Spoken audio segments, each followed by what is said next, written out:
We are at Busch Stadium in St. Louis for Game 2 of the 1964 World Series. Please stand by.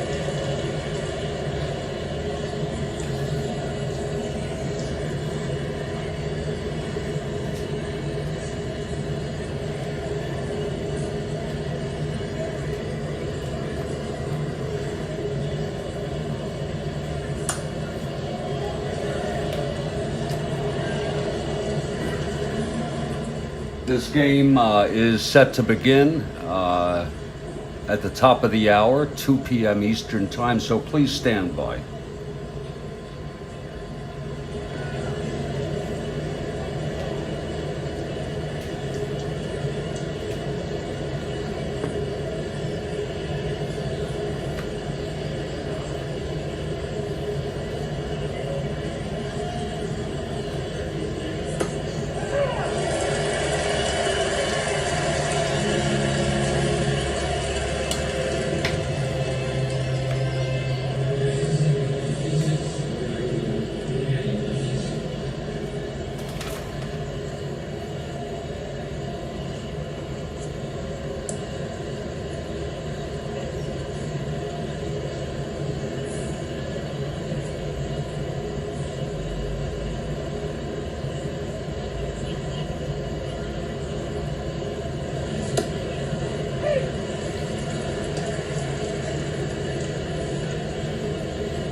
And Kathy Harden has arrived, and I wish you a good afternoon. I hope you're doing well. I'm doing fair. I'm hoping this game will lift my spirits. Thanks so much for being here.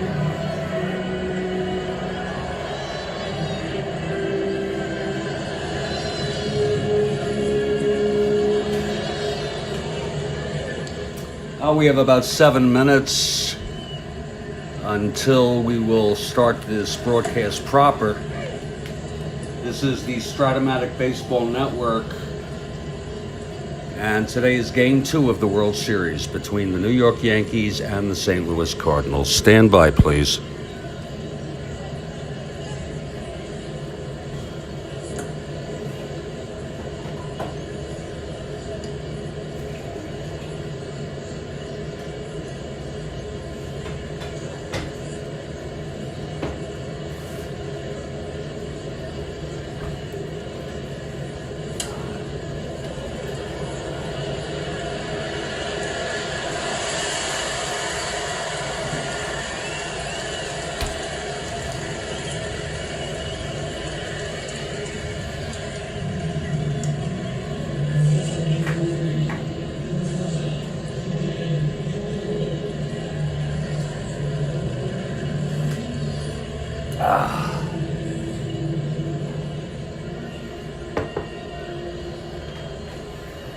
No.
And the tweet is up, and the tweet is good.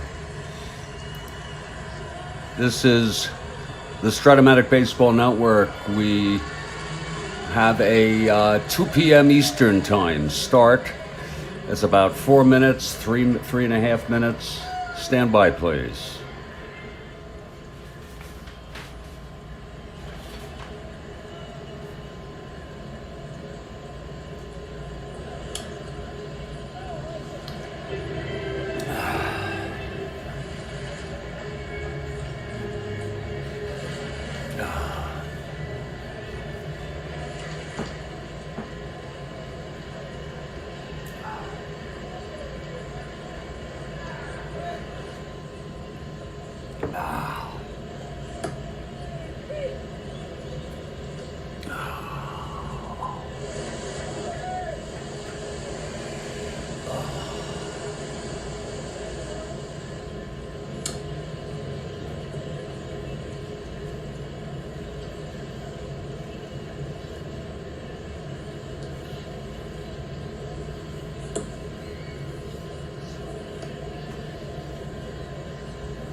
Absolutely. Bob Gibson on the mound. We'll see how that goes.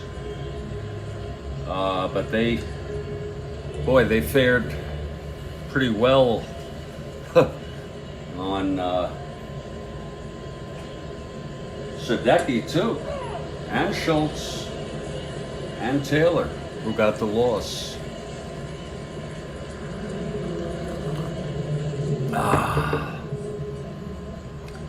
Welcome everybody, this is Jeffrey Guterman. I am at Busch Stadium in St. Louis, Missouri on October 8, 1964 for Game 2 of the World Series. Yesterday was an amazing game.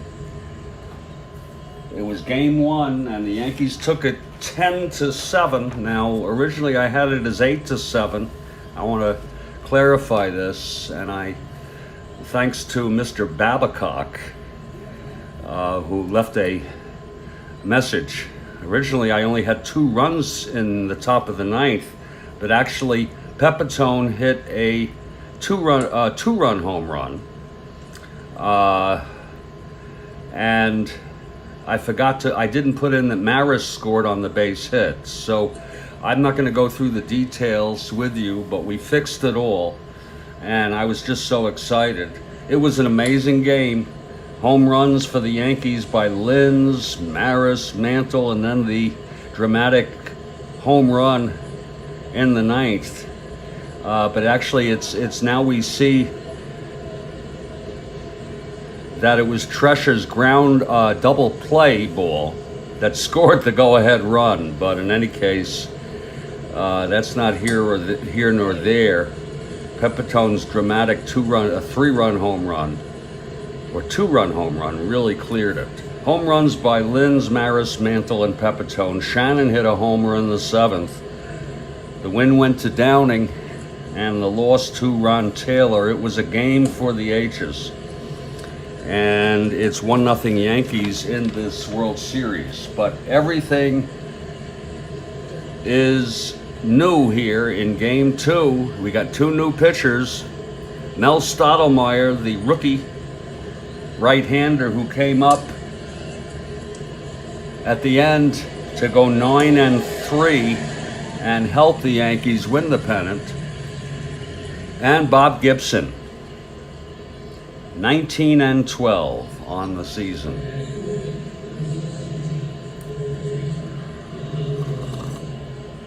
Let's look at our starting lineups. They're just slightly different. Both clubs shift them around. Same exact players. Leading off, Phil Linz at shortstop for the Yankees. Batting second, Bobby Richardson at second base. Batting third is Roger Maris. He'll be in center field again. The cleanup hitter again is Mickey Mantle, and again he'll be in right. Elston Howard bats fifth. He is catching. Joe Pepitone batting sixth. At first base, he batted seventh last game, moved up to sixth. Tom Tresh batting seventh. He was moved down from sixth, and he is in left field. Clete Boyer at third, batting eighth. And the pitcher is Mel Stottlemyre, a right-hander. Trying to make it 2-0 Yankees with this game. For the St. Louis Cardinals. Same players again, but they've also changed their lineup slightly. It'll be Kurt Flood leading off in center. Lou Brock batting second in left field. Bill White batting third at first base. He was in the fifth spot in the first game. He's moved up to the third. Ken Boyer, cleanup hitter at third base. Dick Grote batting fifth at short. He was moved down from the third spot to switch with White. Tim McCarver batting sixth. He's moved up from the seventh spot. Mike Shannon batting seventh. He's moved down from the sixth spot. They switched. Dal Maxfield batting 8th. He is the second baseman, with Javier still out for most, if not all, of this World Series, and Bob Gibson, the pitcher, batting 9th. And in just a moment, we expect the Cardinals to take the field.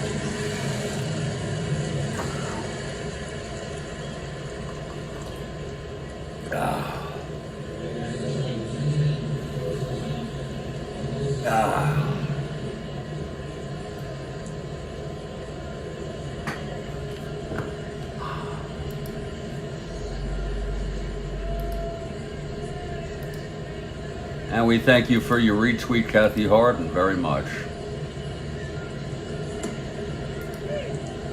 And the Cardinals take the field.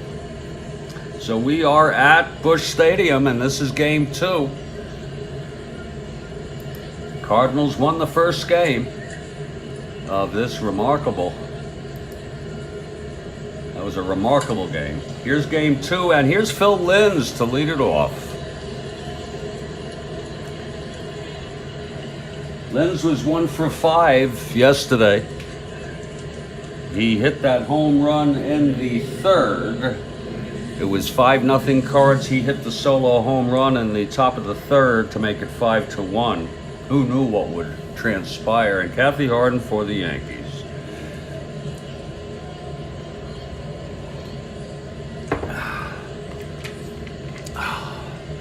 Okay, Bob Gibson is ready. Phil Linz into the batter's box. Here's the windup by Gibson and the pitch. That's going to be 5-8 right-handed. He grounds it to 3rd. And Boyer has it. He throws it over to White. 1 away, and we are underway here in game 2 of the World Series. Now here's Bobby Richardson. He had a hell of a game. He was 4 for 5, 4 singles, scored 3 runs, I'm sorry. Remarkable game. Hit 267 on the season. There's a strike call to Richardson. And the attendance is about the same as yesterday, 30,805. Which is about capacity.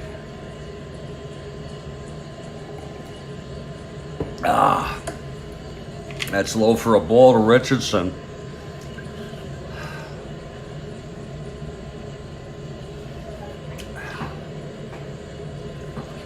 Okay, Gibson now. Foul back and out of play. The count is 2-2 on Richardson, with 1 out. Here in the top of the 1st, just underway in game 2.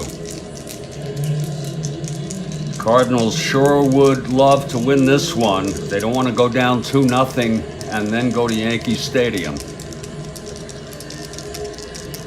And the Yanks would love to take a 2-0 lead. Okay, Gibson is ready. Here's the windup and the pitch to Richardson. That's 4-8, right-handed.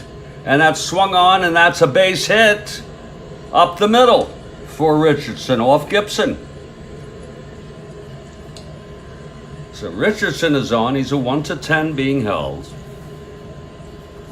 And Roger Maris is the batter. Maris had a hell of a game. He was 1 for 4. But he scored 3 times. He hit a 2-run home run. He reached on an error and scored, walked and scored. In that 10-7 win by the Yankees. Okay, Gibson from the stretch now. And the pitch to Maris. That's 3-12 right-handed, and that is a liner to second caught by Maxfield. Nice catch by Dal. And that'll be 2 outs with Richardson on first. It's exactly the way it went in the top of the 1st last inning. Linz was out, and then Richardson singled, Maris was retired, and then Mantle was retired. Let's see how Mantle does here. Switch hitter, batting left. Two greats facing each other. Gibson is actually early in his career. We don't know that yet.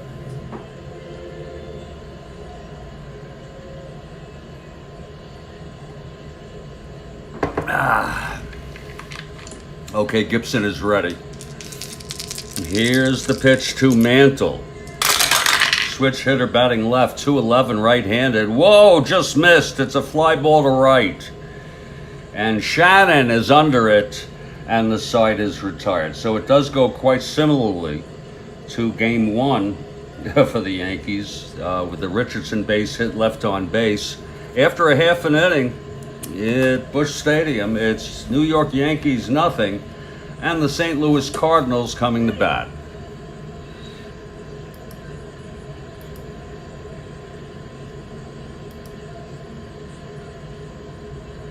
In game two, the Yankees won 8-3 to tie the series. Remember, the Cardinals won game one in real world, 9-5. In our replay, it was the Yankees winning 10-7.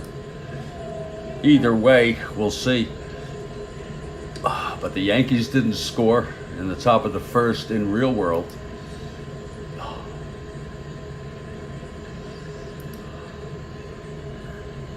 And here's Mel Stottlemyre. What an incredible season he had. 9-3 in the pennant stretch.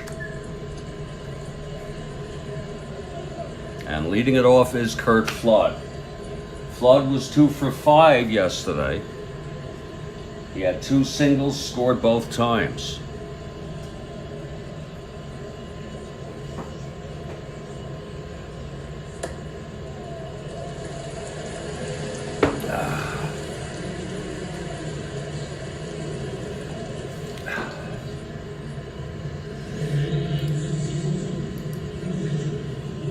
Okay, Stottlemyre is ready. Flood is in the batter's box. Here's the windup from Stottlemyre and the pitch to Flood.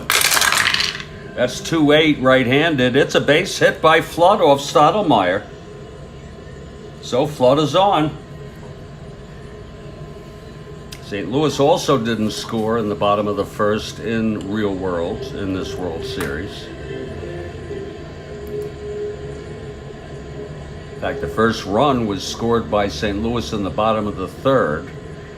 We'll keep you posted on that. Here's Brock now. He's an A bunter, but they're going to have him hit away.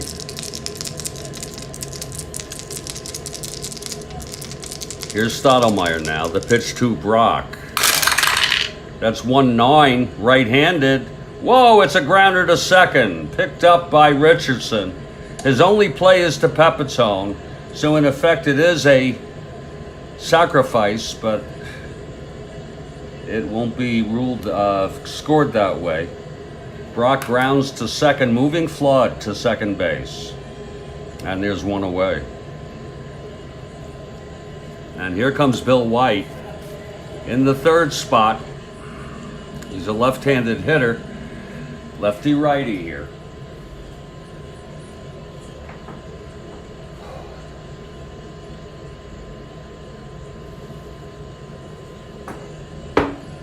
Okay, Stottlemyre from the stretch.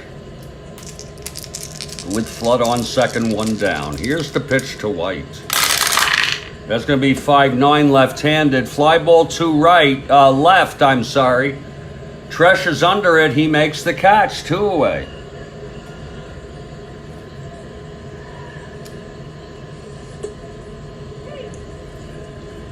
Flood holds at second, and here's Ken Boyer.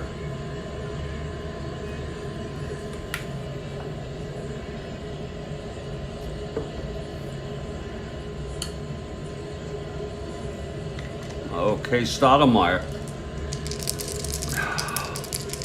And the pitch to Boyer. That's going to be 4-12 right-handed. Grounds it to first X. That's going to be Pepitone, a 320. Let's see if he can get this. That's a 1-3. Oh, it goes through for a base hit. Pepitone could not get that, and Flood comes home. Let's look at that again, 412. It's a 1-3, single 2 asterisks. Up to first base, 1-3, single 2 asterisks. And the Cardinals take a 1-0 lead here.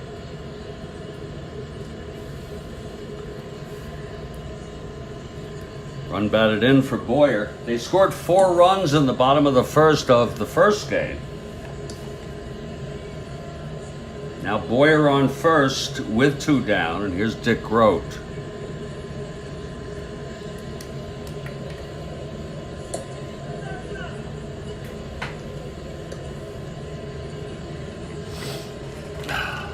Stottlemyre is ready.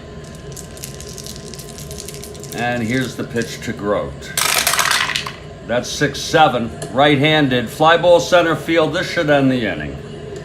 Maris is under it, he makes the catch, and the side is retired. There was 1 run on 2 hits, and 1 left on. We've gone 1 here in St. Louis. It's St. Louis 1, New York nothing. This is the Strat-O-Matic Baseball Network presenting the World Series of 1964. This is Game 2, October 8, 1964.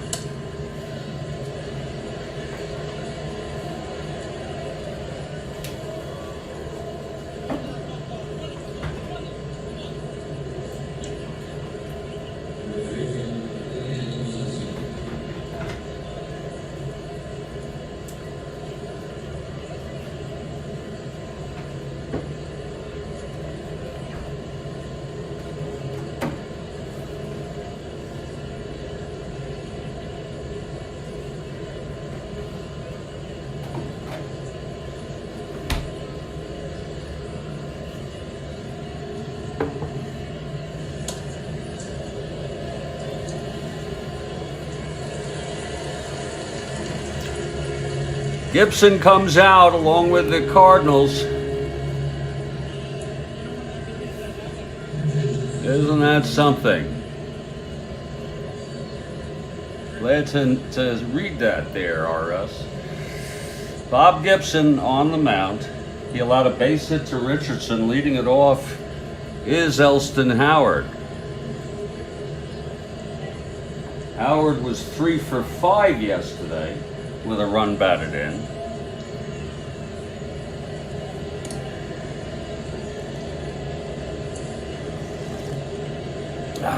Okay, Gibson is ready now. Here's the pitch to Howard. That's going to be 1-5 right-handed. And it's swung on. It's a drive hit out into the gap. It's going to be extra bases. Hit way deep. Rock going back. He had trouble with it. Howard rounding second. He comes into third. So Elston Howard has opened up the second inning with a triple. He had 3. He continues the great hitting.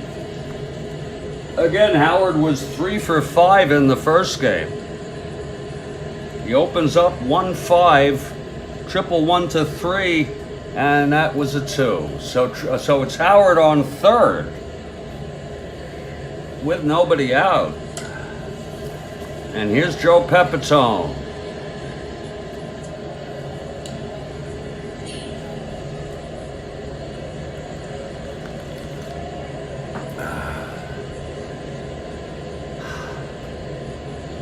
Pepitone hit the 2-run blast to ice it in game 1.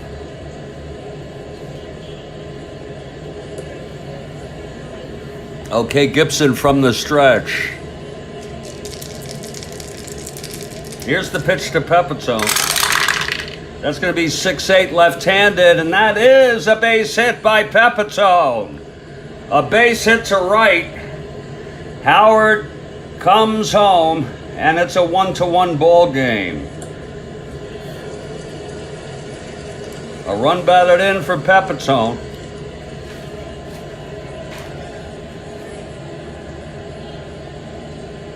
That's his third run batted in the series.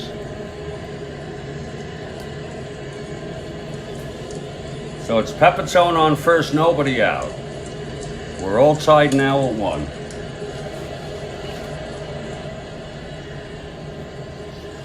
Now Tom Tresh, the batter, switch hitter, batting left.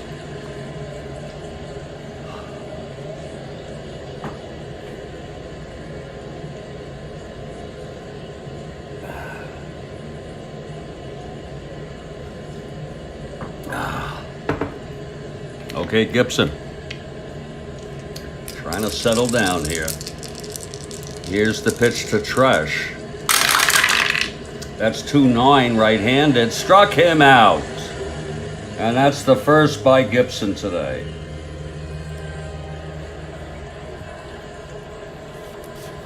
Now Cletus Boyer.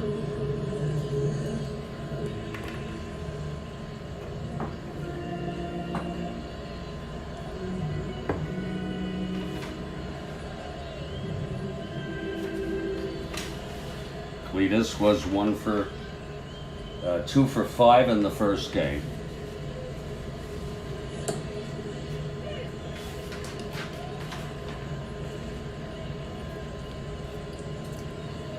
Gibson working from the stretch with Pepitone on first, 1 out. And here's the pitch to Boyer. That's 2-8, right-handed, fly ball left. Getting under that is Brock, and it's 2 away. Here in the top of the second. And Mel Stottlemyre, the pitcher, comes to the plate. Mel is a 4 WR.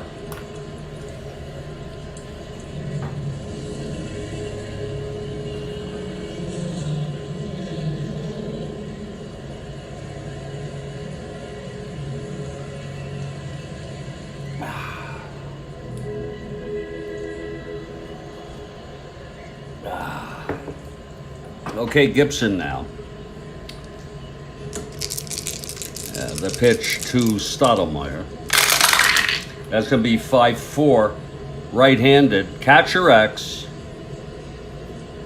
McCarver, a 3-6. That's 9-3, 3-6. He's an E6. 6-10, he's out. It's a dribbler. Whoa, it's a 12 and he boots it. Howard with the error, a 1-base error.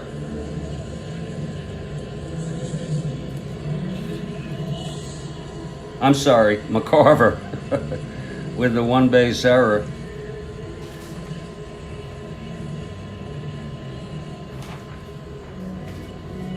Now make it first and second with 2 outs. Back to the top of the order. Here's Phil Limbs.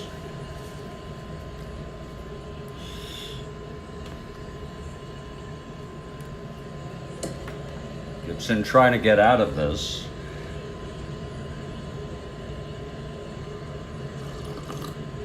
Stottlemyre on first. Pepitone on second with 2 outs.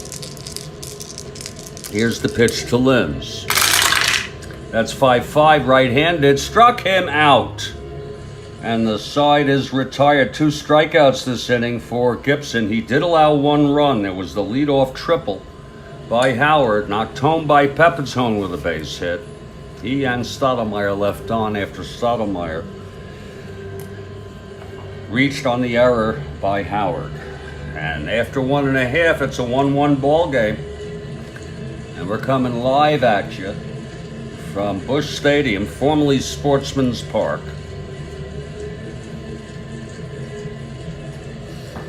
And the way we've started here, this game has the makings of another close one.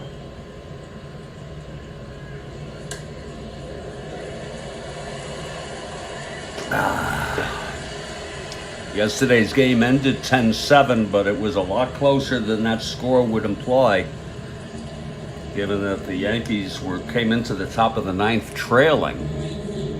by 1.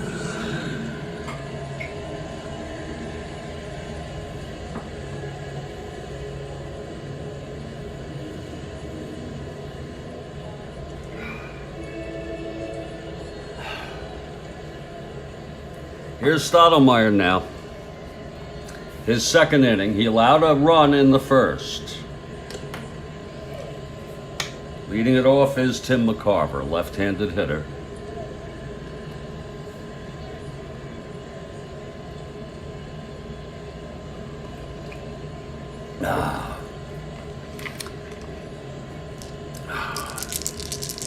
And here's the pitch to McCarver. That's going to be 2-8 right-handed. He grounds it to short. Linz has it. And he throws to Pepitone for the first out.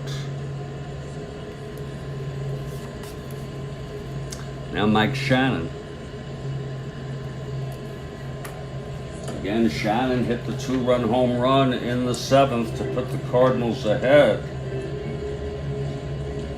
7-6. 7-6, only to lose 10-7.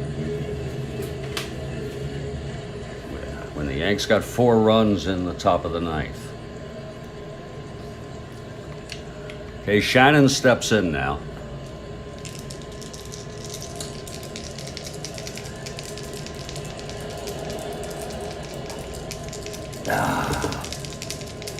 Here's Stottlemyre. And the pitch to Shannon. That is a 1-9 right-handed. It's a base hit by Shannon. A 1-out single.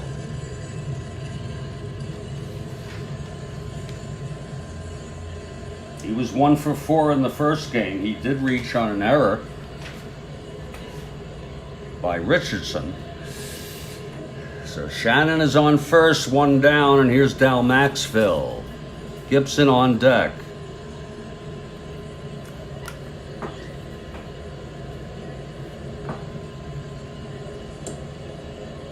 That's low for a ball to Maxville.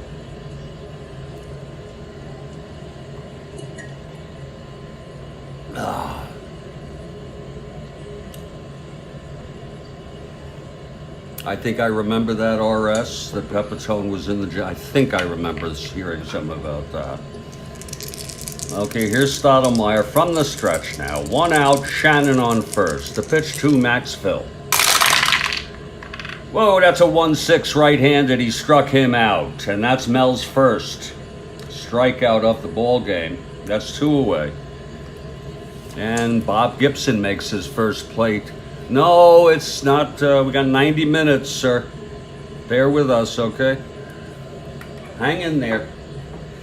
I'm doing coffee until that time. We'll take a break after this half inning of just a few minutes. After all, this is the World Series. It's 2 outs, Shannon on first. It's a 1-1 ball game. We're in the bottom of the 2nd. Stottlemyre on the mound.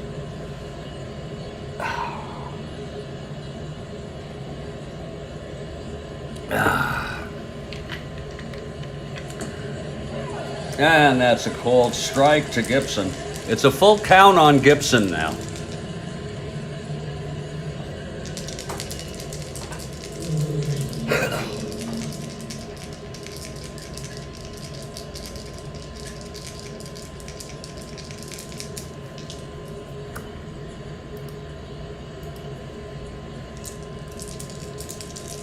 Okay, Stottlemyre is ready from the stretch now. Here's the pitch, the payoff pitch to Gibson. That's going to be 5-8, right-handed, grounds it to second X.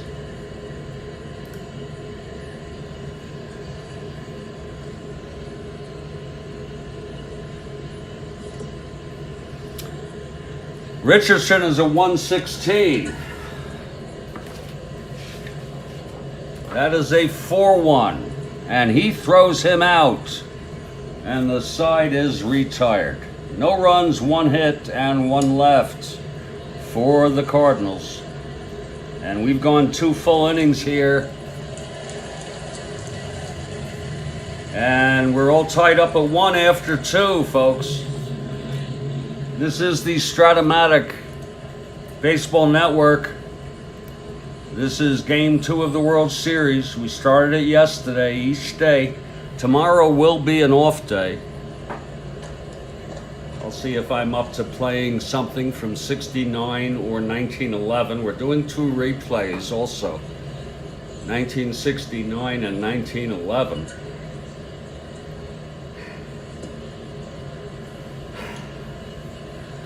And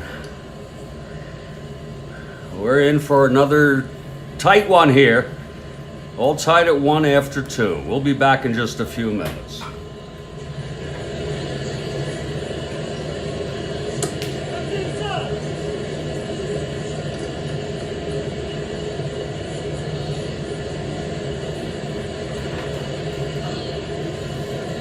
Ooh. Good game brewing. Oh yeah, good game brewing. Yes.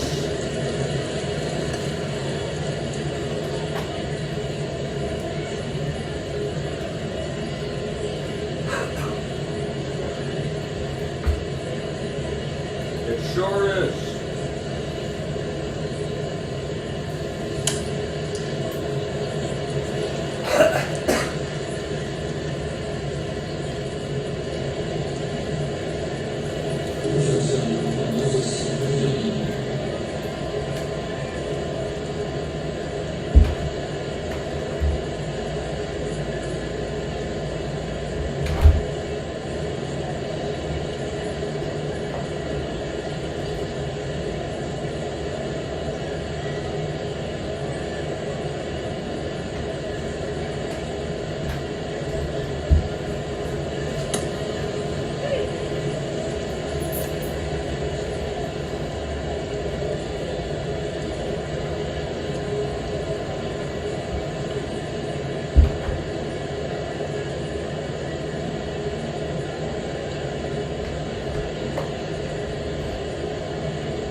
We got a good game brewing here.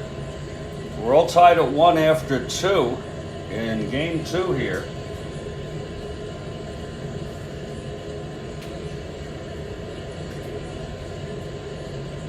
Yankees took the first game 10-7 in one of the most memorable games I've ever played, if not the greatest game.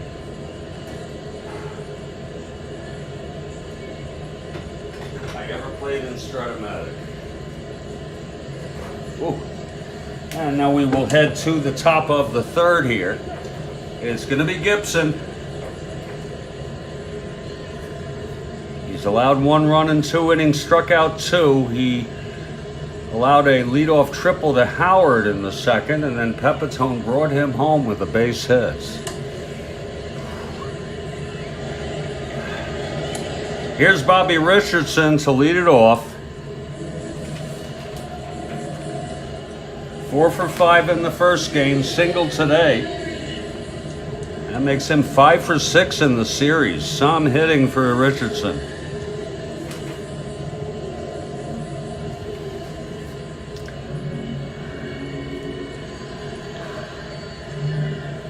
Okay, Gibson is ready now. Here's the windup by Gibson and the pitch to Richardson. That's going to be 3-6 right-handed. It's another base hit by Richardson. Oh my, is he hot.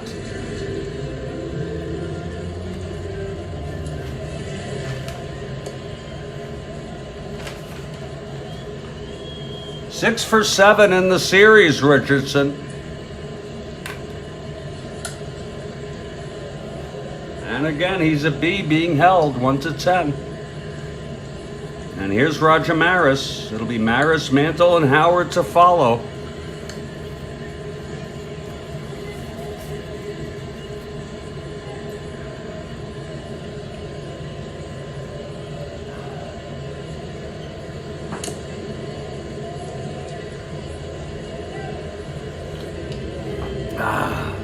Maris, a left-handed hitter. He popped to second in the first. Okay, Gibson from the stretch now. And that is foul ball hit deep to right field, but out of play by Maris.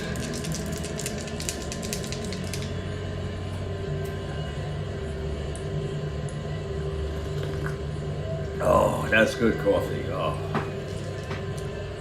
oh Lord. Okay, Gibson.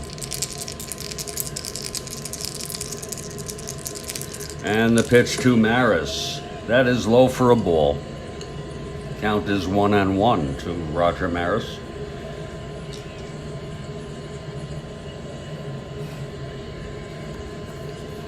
Maris hit .281 in this season.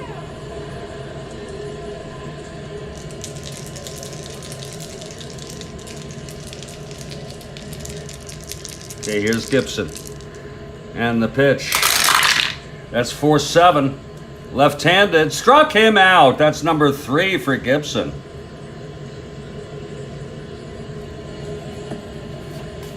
And that'll bring up Mantle. Switch hitter batting left against Gibson. Mantle flew to right in the first.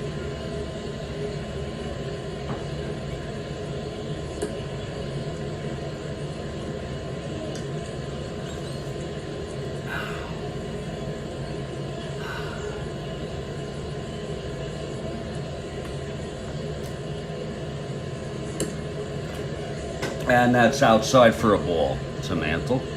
Howard on deck.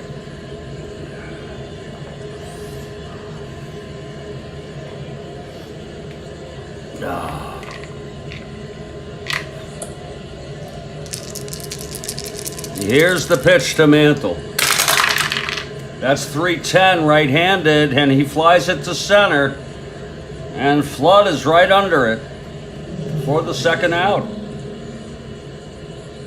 So it's 2 away with Richardson on first. Still being held, of course. And here's Elston Howard. That hold on runners does not stop unless I say it's no longer being held. Once you hold a runner, unless it's a situation like bases loaded or something like that. Well, here's Howard. He tripled in the second and scored. It's 2 outs. Richardson with a short lead at first.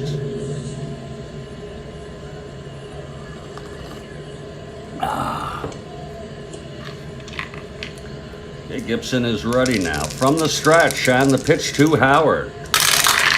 That's 6-5. Right-handed. Struck him out. And that's number 4.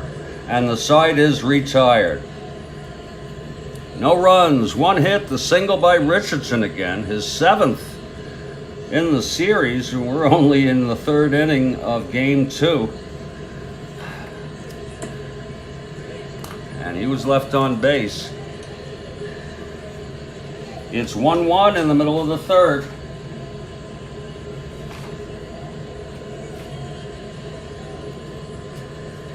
And here's Mel now. Mel Stottlemyre, he's allowed no run, 1 run, 3 hits, 2 in the first, 1 in the second.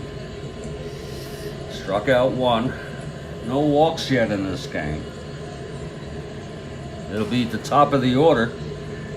Flood, then Brock, then White.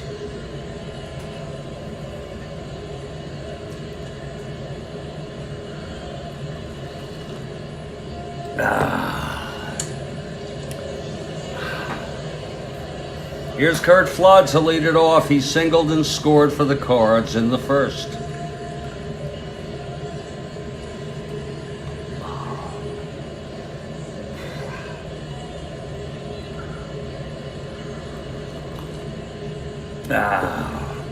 Okay, here's Mel now.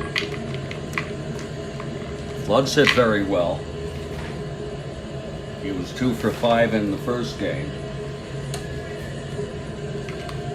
3 for 6 in the series thus far.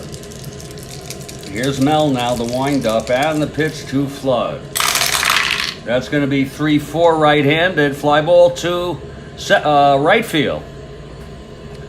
And Mantle is under it. And that's 1 away.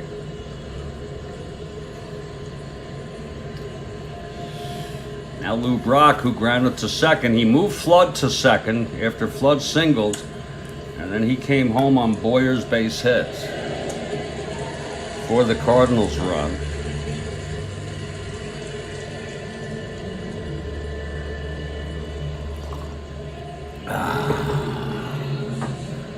Sweet Lou Brock at the plate. 1 out, nobody on.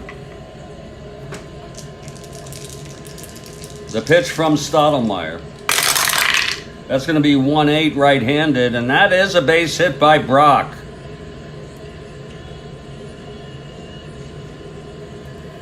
He's a double-A.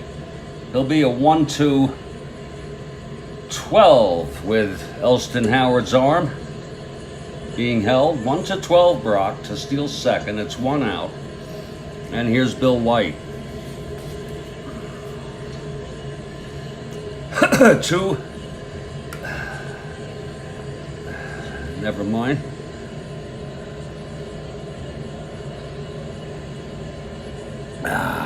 Okay, Mel will work from the stretch here. With Brock on first, 1 down.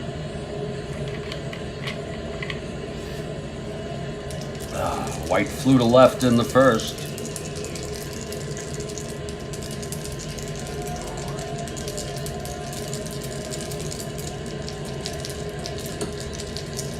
That's a swing and strike by White.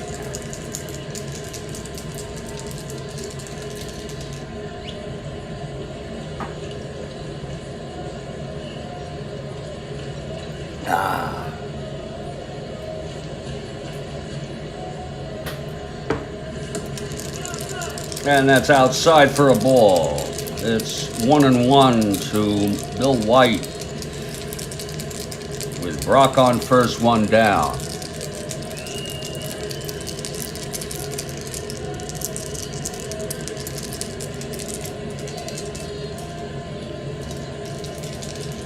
And the pitch to White. That's 2-8, right-handed. Grounds it to second. Oh, it goes through. Brock being held. Richardson was in on it. And that's going to make it first and third. It's single 2 asterisks with Brock being held, the plus sign. 2-8. It went through, so is White on first and Brock on third with 1 out. You can't keep holding people forever and never pay for it. That'll bring up Ken Boyer here. Yankees will play their infield back for the double play. Boyer singled in the first.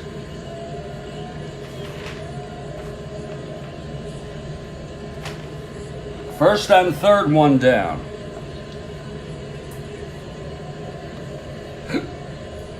Oh.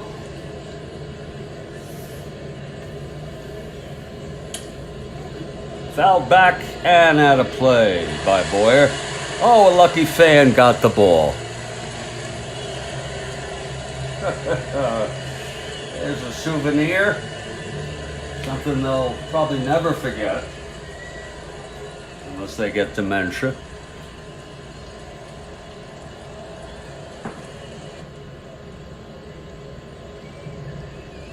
Okay, it's a full count on Boyer. Infield back, first and third, 1 out. And here's the pitch from Stottlemyre. That's 2-8, right-handed. Base hit to right by Boyer. Brock scores. White goes to second. We'll see if he stretches. That makes it 2-1. Cardinals. 2-8 right-handed. Base hit to right. That's Maris -3. White 1-13. And he will hold with 1 out. So Stottlemyre has allowed 3 consecutive singles to Brock, White, and then Boyer. Boyer gets his second run batted in. He's knocked in both runs for the Cards. He had 2 runs batted in the first game.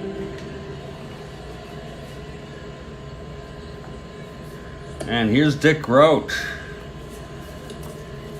Stottlemyre getting hit here in the third. Kathy Harden not happy about this.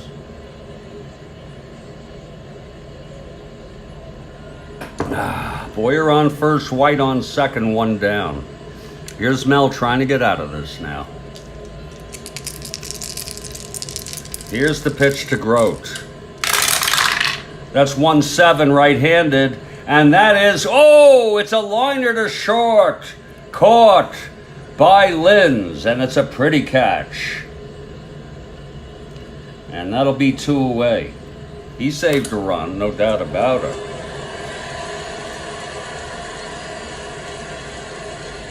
Actually, it wouldn't have been a run.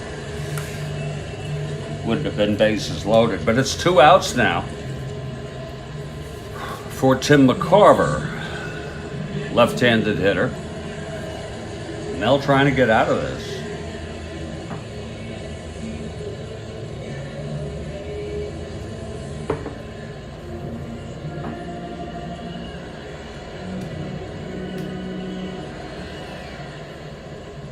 Okay, here's Mel Stottlemyre facing McCarver.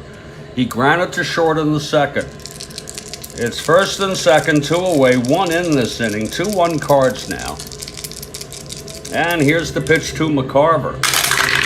That's 2-7 right-handed, fly ball to right. And Mantle is under it, and he makes the catch, and that will retire the side. But there was 1 run on 3 consecutive singles, and 2 left on, and after 3, it's 2-1 St. Louis. We'll be back for the top of the third in just a minute, just a couple minutes.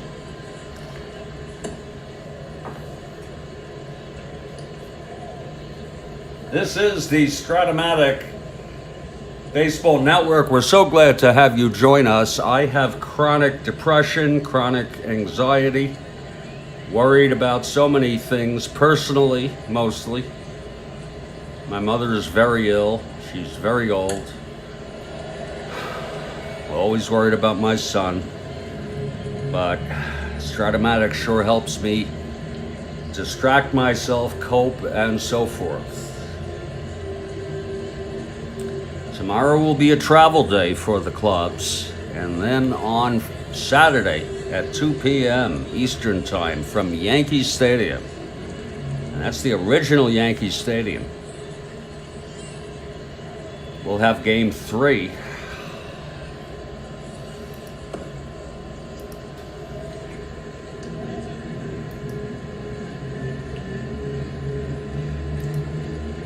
The pitchers announced for Game 3 for St. Louis, it'll be Kurt Simmons. For the Cardinals, and he won 18 games.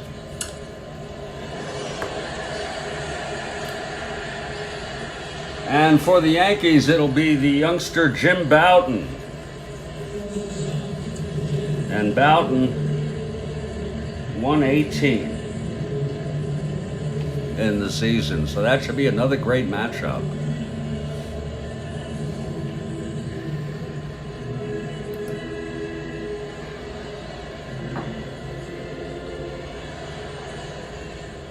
Right here at Busch Stadium, it's 2-1 Cardinals. We're going to be heading to the top of the fourth momentarily.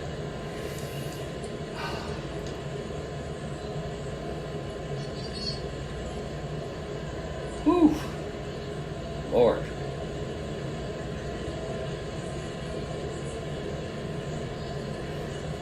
Okay, here comes Gibson now.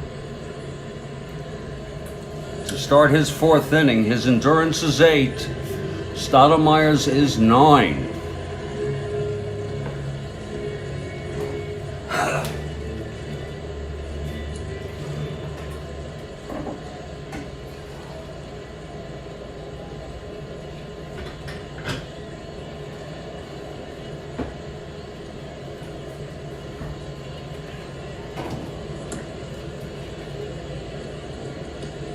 I may move the witching hour back a few minutes because this is it for me and coffee. This is really it.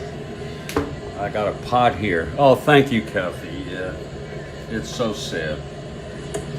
Thank you very much. Well, here's Pepitone to lead it off. He singled in the second to knock home Howard, who had triple to lead it off.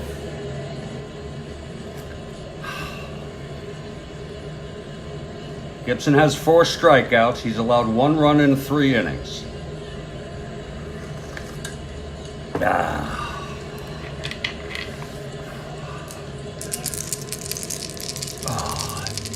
Okay, Gibson is ready. Here's the pitch to Pepitone. 4-5 left-handed. It's a fly ball to right.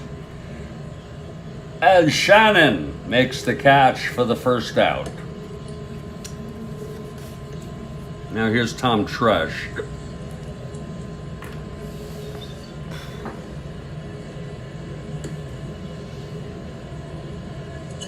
Tresh was struck out by Gibson in the second. That was Gibson's first strikeout. He has 4.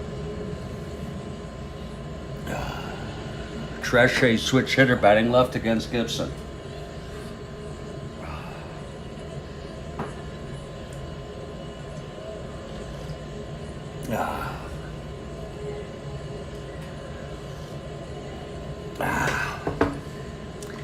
Okay, Gibson gets the sign from McCarver. He's set. And the pitch to Tresh. That's a 3-6 right-handed. Chops it to second. Maxville has it, and he throws to White for the second out. You know, Gibson was a fast worker. He'd get the ball, and he'd just go right in. Now here's Clete Boyer, 2 outs, nobody on.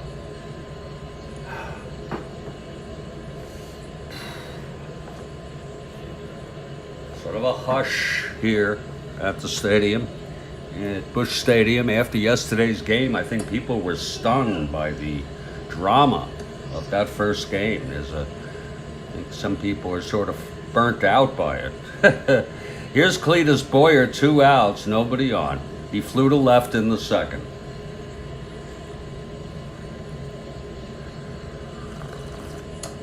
And that's fouled back and out of play. That was a changeup by Gibson.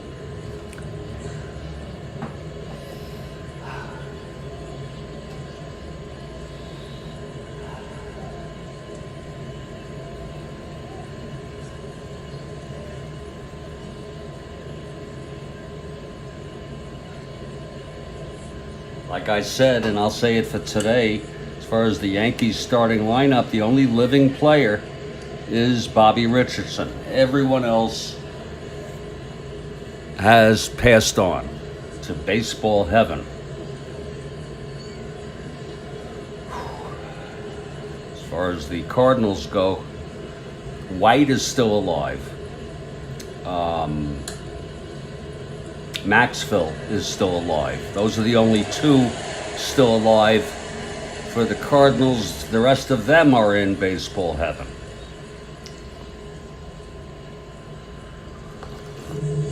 It's 2 outs, nobody on. Boyer at the plate. Here's Gibson now.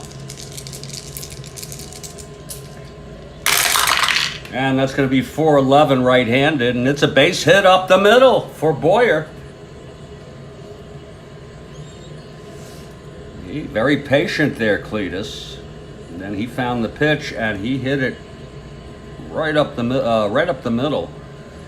At least they get Stottlemyre to come up. If he gets on, great. If he doesn't, well, then the Yankees start with the top of their order in the 5th. So here comes Stottlemyre up to the plate. He reached on an error. It was just a little dribbler right in front of McCarver, and he bobbled it. And he actually tried to pick it up and just could not find the handle on it. And he was left on base. Boyer on first, 2 down. Okay, Gibson is ready. The pitch to Stottlemyre. That's going to be 1-2. Oh my, off his own card. And that's a base hit by Stottlemyre. Boyer rounding second, he goes to third. Very unlikely, but Stottlemyre singles off Gibson. And, look at it, it's off his own card. I always like to say McNally hit a grand slam in a World Series game. I think it was 70, but I'm not sure. Look, these things can happen. Very unexpected. And Phil Linz is in a clutch situation here to tie it up with a base hit. It's Stottlemyre on first, Boyer on third, 2 down. And Phil Linz the batter. Got to be very frustrating for Bob Gibson, but Stottlemyre is not a bad hitter as pitchers go.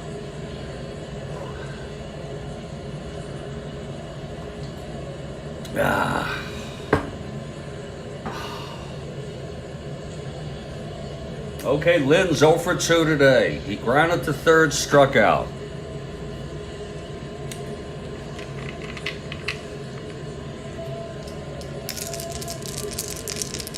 Okay, Gibson now from the stretch. And the pitch to Linz. That's going to be 2-6, right-handed. Struck him out. That is the 5th for Gibson. The side is retired. It's the 2nd time Linz has struck out by Gibson. No runs. 2 hits, both left on. We're in the middle of the 4th. It's a 2-1 ball game. This is the Strat-O-Matic Baseball Network. We're taking a leisurely approach to this ball game, a paced approach, both because that witching hour cannot come soon enough. So much I know it's unconventional, but I might move the witching hour up to 3:30 Eastern time. Hell, I mean, it's already 8 o'clock in Nigeria. What the hell?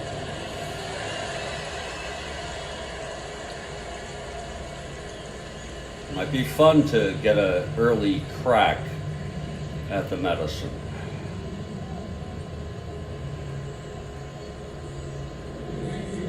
Yes, Kathy Harden. I know a lot of people who do it early. I don't wake and bake. Well, let's see. Now, here's Mel Stottlemyre coming out. Mel has allowed 2 runs in 3 innings. He'll face the bottom third of the order. It's going to be Shannon, Maxville, and Gibson for the Cardinals.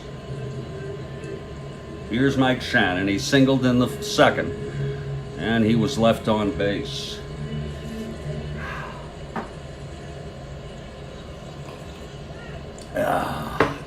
Okay, Stottlemyre is ready now. And here's the pitch to Shannon. That's 3-3, right-handed, fly ball left. And Tresh is there. 1 down. Now it's Dal Maxville. Dal came in for the injured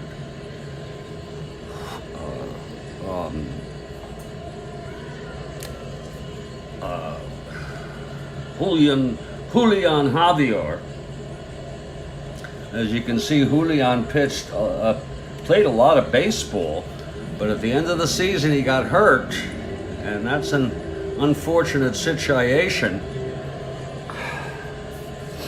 But Maxville has filled in quite nicely.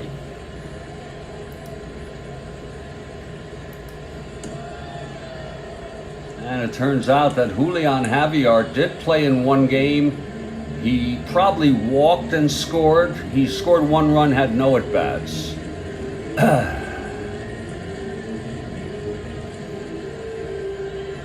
But as you can see, he's really not ready to come in and play a position.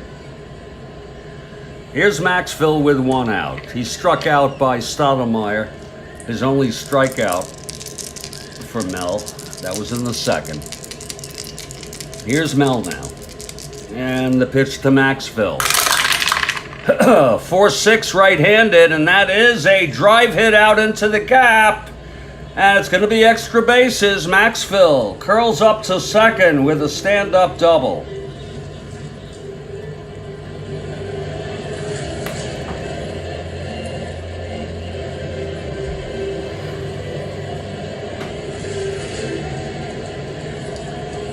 In real world, the Yankees won this one 8-3, I believe it was. Yeah, 8-3, and they had no relievers. They used 6 pitchers yesterday, including Ford, the starter, Mickelson, Sheldon, Hamilton, Terry, and Downing. Who they would use today, they used nobody in Game 3 either in real world when they took a 2-1 lead in this series. The good news is that this is the World Series. So we can use some of these folks again.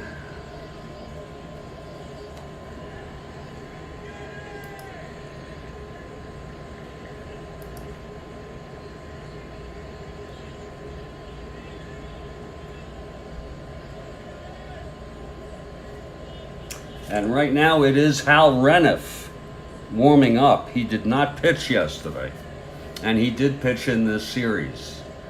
Pitched 1 game, he pitched 1/3 of an inning.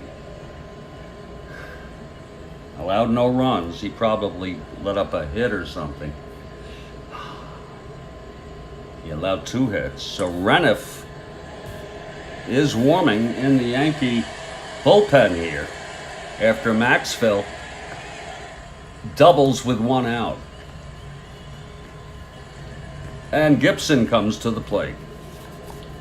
He grounded to second in the second, Bob Gibson.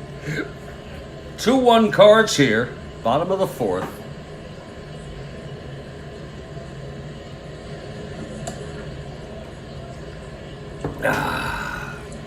Okay, Mel from the stretch. And the pitch to Gibson.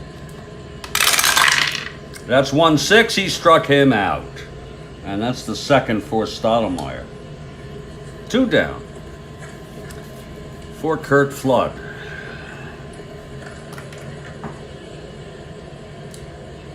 Whew, God. Flood 1 for 2, singled and scored the first run for St. Louis. Then he flew to right. That's outside to Flood. It's 2 outs. Maxville on second base. Stottlemyre trying to get out of this. And here's the pitch to Flood. That's 3-11 right-handed. Grounds it to short. Linz has it. And he throws to Pepitone, and the side is retired. Nice play by Linz. It's no runs, 1 hit, and 1 left on. We've gone 4. It's a 2-1 ball game. We hope you're enjoying it. It's a much more subdued ball game, but it's as close as can be. And, you know, the Cardinals see this as a very important game, lest they fall 2-0 in games en route to Yankee Stadium for 3 games on Saturday, Sunday, and then Monday. We're going to be heading shortly to the top of the 5th here at Busch Stadium. They call this a hitter's park.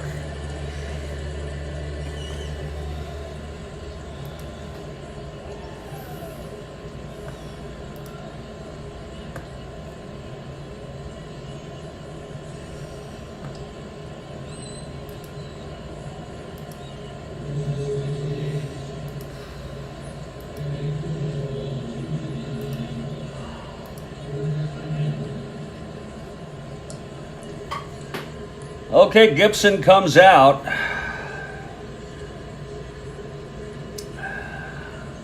He's allowed 1 run in 4 innings, 5 strikeouts. He's allowed runners on every inning, but he's gotten out of it most of the time.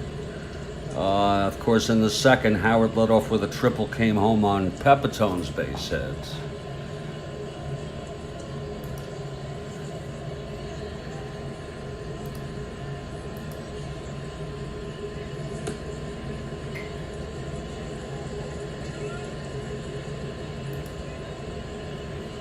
And leading it off is Bobby Richardson again. 2 for 2 today.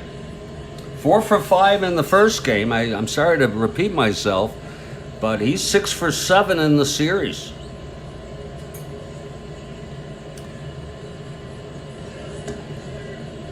Left on base both times this ball game. Okay, here's Gibson now. The windup and the pitch to Richardson. That's going to be 5-4 right-handed. Catcher X. That'll be McCarver, a 3-6.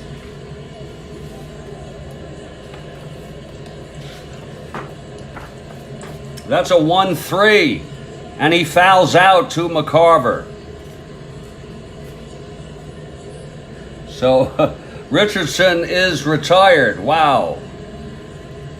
A rare event thus far in this series.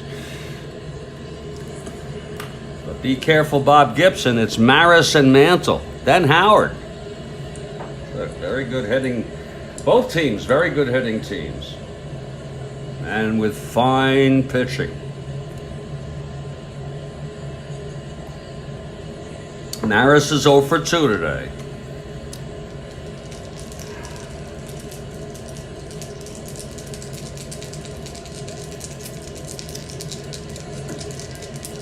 And that's low for a ball to Maris. The count is 2-2.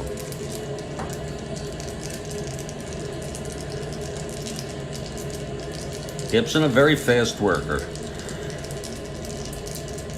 Taking it a little slower in this ball game, though. I guess it's the World Series. Okay, here's the pitch now to Maris. That's 1-7 right-handed. Struck him out. Number 6 for Gibson. So at times Gibson is just absolutely brilliant, and at other times he lets up some hits. Even let up a base hit to Stottlemyre. Here's Mantle. With 2 outs and nobody on. Witching hour has been rescheduled from 4 p.m. Eastern to 3:30 p.m. Eastern time because I'm in a bit of a malaise. Too much, no more coffee. I've had enough coffee. And I've always needed a drug.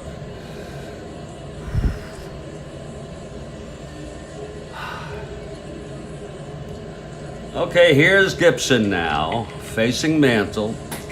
2 greats. Mantle, a switch hitter, batting left, and here's the pitch from Gibson. That's 2-5 right-handed. It's hit deep by Mantle, and that's going to drop in the gap. And he's at second with a double. So it's not like they can't hit Gibson. They just need to put them together. It's a 2-out double by Mantle. 2-5, that almost left. 1-8, it would have been gone, but it was a double. And here's Elston Howard. Tripled and scored and struck out by Gibson. So Gibson works from the stretch here with 2 outs and Mantle in scoring position.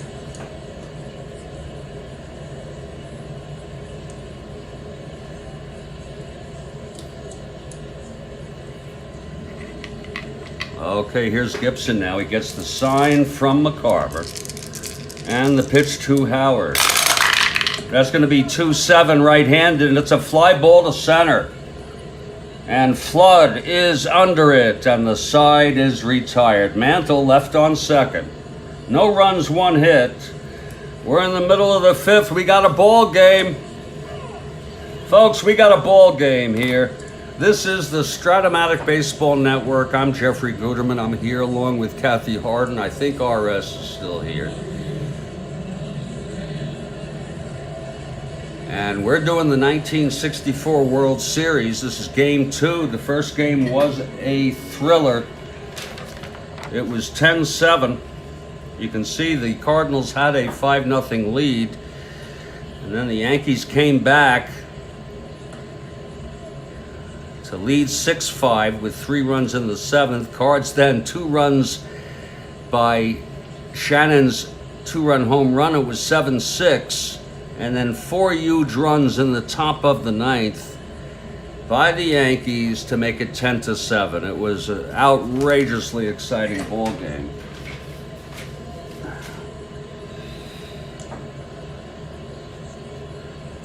And Gibson comes on out. He's going to start his 5th inning here. He's allowed 2 runs in 4 innings. He has... I'm sorry. I'm so sorry. Stottlemyre. He's allowed, comes out. And we got a ball game here. Yes, we do. And it's a very different atmosphere here at Busch Stadium. It's slightly more subdued. You know, no big home runs and, you know, that sort of thing.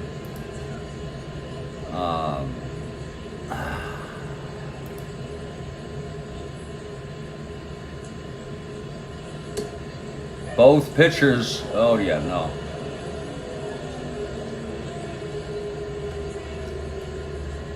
When we were at this stage, the score was 1-1 in real world after 4.5. Yankees won, Cardinals won. It ended up being, Yankees scored 4 in the top of the 9th to just blow it out. They had already had a 4-1 lead.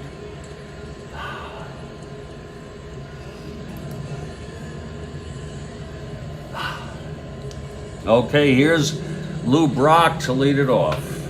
Lou is 1 for 2. Singleton scored the second run, the go-ahead run in the third.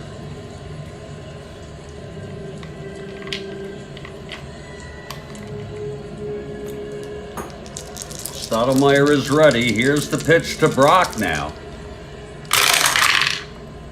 3-5 right-handed, base hit by Brock.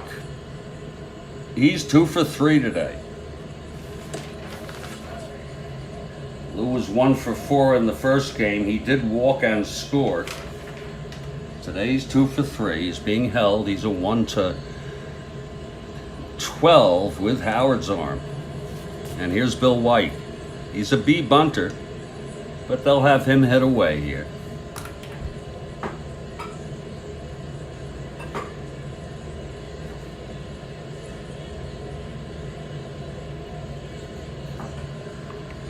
Okay, Mel from the stretch. And here's the pitch to White. That's 4-6 left-handed. And that is a fly ball to right going back his mantle, and he makes a running catch. 1 down. You know, Mantle still has speed. Don't let anybody kid you about that. Well, he's a 1-14, albeit he's a 3 in right field. He used to be a 1. But he makes a nice running catch on that fly ball by White. It's 1 out, Brock on first, still being held. And here's Ken Boyer, 2 for 2 with 2 singles, knocked in 2 runs. 1 in the first, 1 in the third.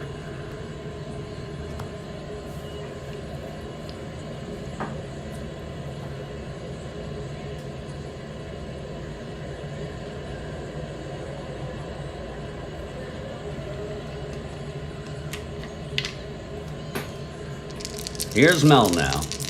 The pitch to Boyer. That's 3-9 right-handed. Grounds it to short. Lins to Richardson to Pepitone. That is a double play. That is a pitcher's best friend. It was 6-4-3 if you're scoring at home. And the side is retired. No runs, 1 hit, and none left on. We've gone 5 innings. And it's a 2-1 frickin' ball game.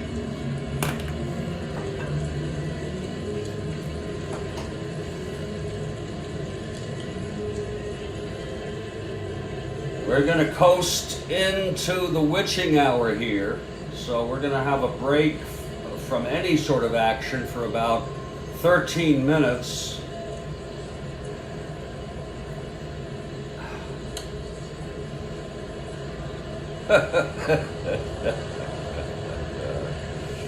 We're so glad that you have decided to join us. Here on the Strat-O-Matic Baseball Network, you have stumbled, if you're just stumbling, you have stumbled upon Game 2 of the World Series, the 1964 World Series. In real world, the Cardinals won it in 7. And the Cards won the first game in real world, 9-5. Well, the Yankees took it 10-7, and it was quite a ball game. Here we are in the second. This one was won by the Yankees. The Cardinals in this second game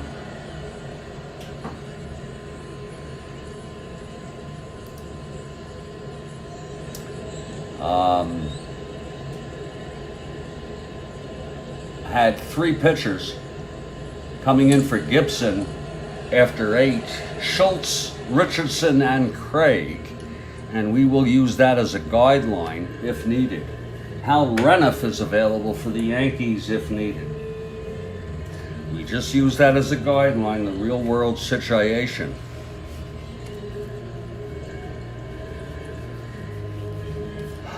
Roger Craig, who I believe was on the 62 Mets, but he had a pretty decent year this season with the Cardinals. Those are the 3 who Johnny Keane has his eye on, if needed, in this ball game.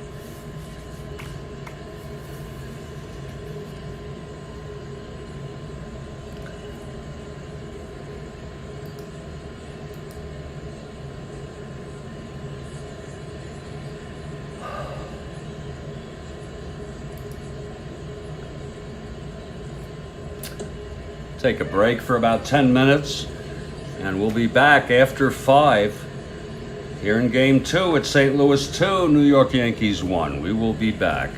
This is the Strat-O-Matic Baseball Network.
Absolutely, Kathy Harden. Absolutely. That hour is coming very soon.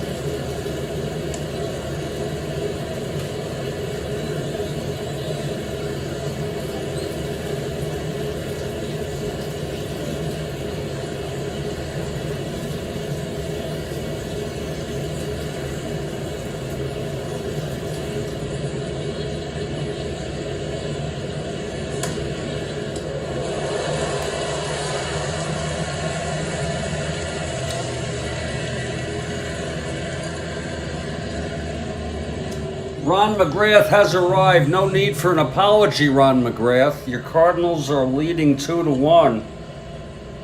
My mother had an expression, better late than never.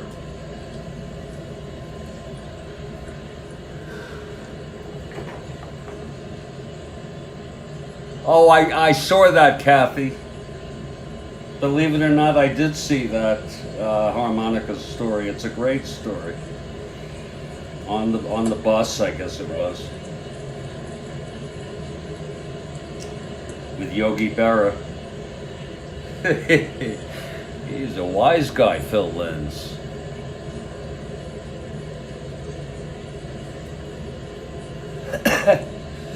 We're taking a little break, Ron. Here we're due to get back to this ball game in 7 minutes, and it's going to be the witching hour, and then we'll get right to baseball. I hope you understand.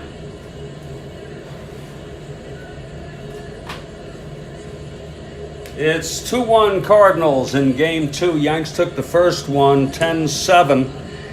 And we'll be back in just a few minutes for the witching hour, and then we'll continuation of this ball game. This is the Strat-O-Matic Baseball Network.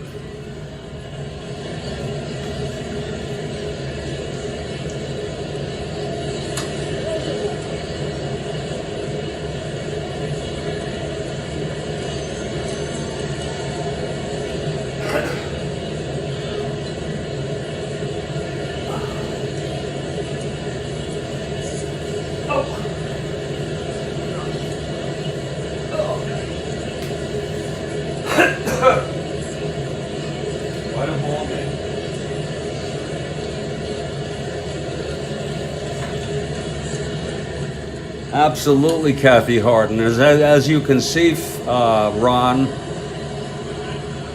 it's a great frickin' game again. I'll be back.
Oh, you have this season. Wow.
It's the witching hour. It's been rescheduled.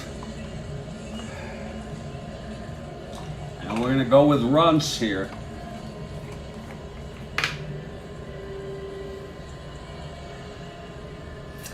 And for those of you who are wondering, I am prescribed medical cannabis, and I do not recommend cannabis for anybody but myself and my doctor. And so we kindly respect if you keep the stigma at the door.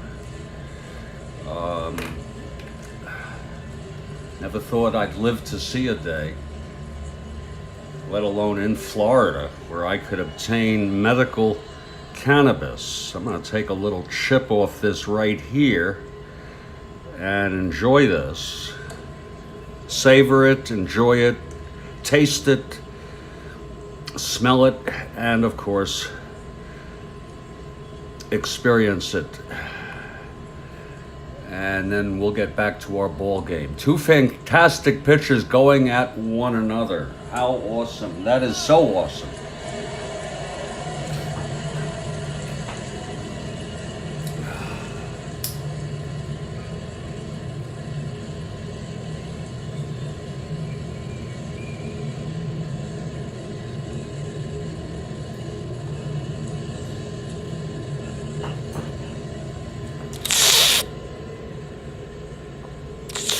It's very fresh. It still has nice buoyancy.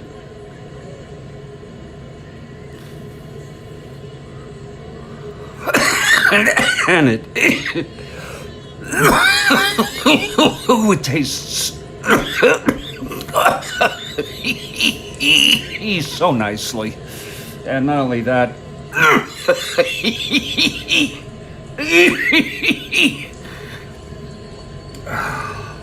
I'm going to take a second hit right now. A little smaller than the first. I know I'm asking for trouble, Kathy, but I'm going to do it. Oh, yeah. Oh, it's so nice to be back.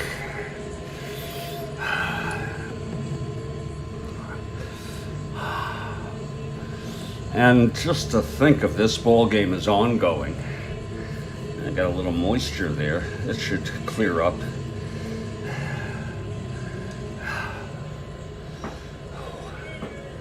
Absolutely. Hold on one second, I'll be back. I want to savor this, and then we're going to get back to this in just a couple minutes, folks. To this ball game.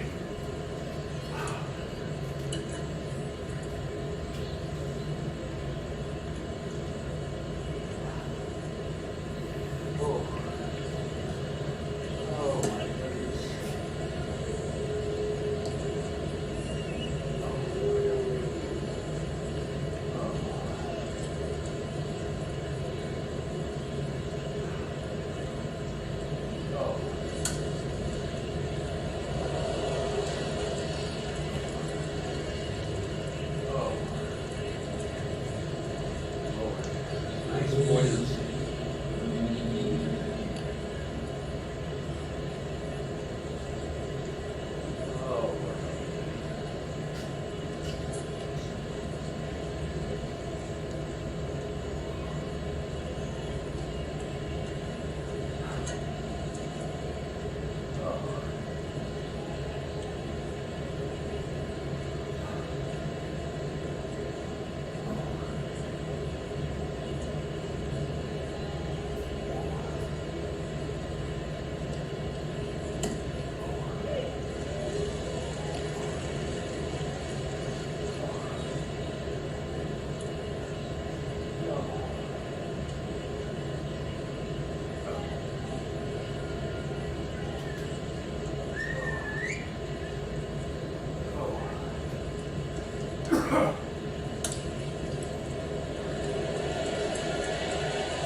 Nothing as good as the first hit of a day, except maybe something that comes close is if you take the second one right after.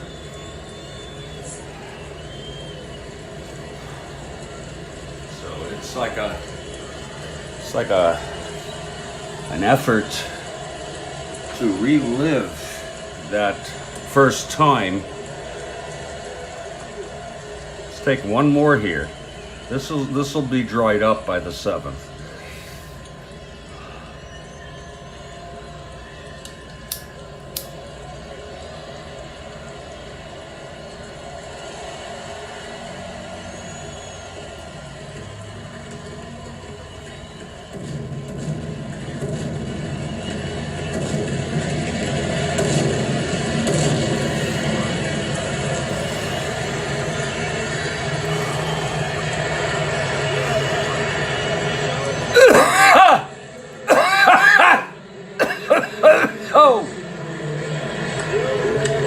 Oh yeah.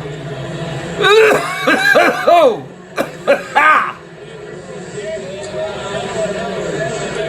Oh yeah.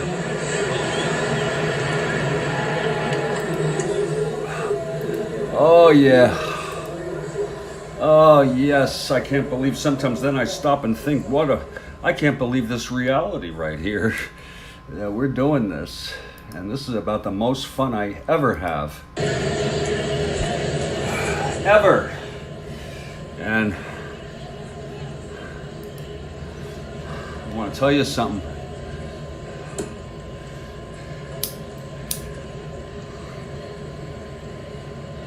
I want to thank all of you who have come on here to share the fun. That's what makes it fun. This would mean nothing if I'm sitting alone playing alone. To those of you who do it though, that's okay.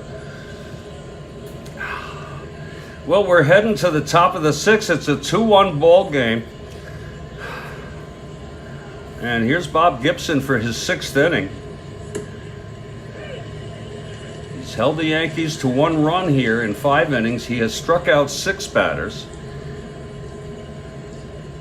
He has allowed 7 hits, but he's been fairly effective at getting out of any jams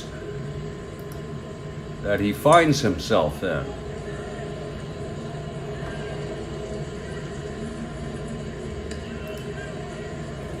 Okay, leading it off is Joe Pepitone.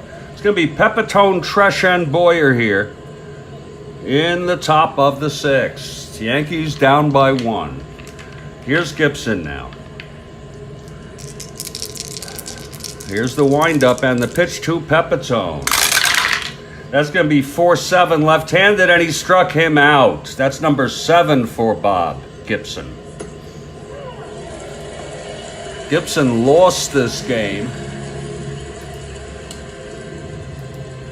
if I'm not mistaken, in real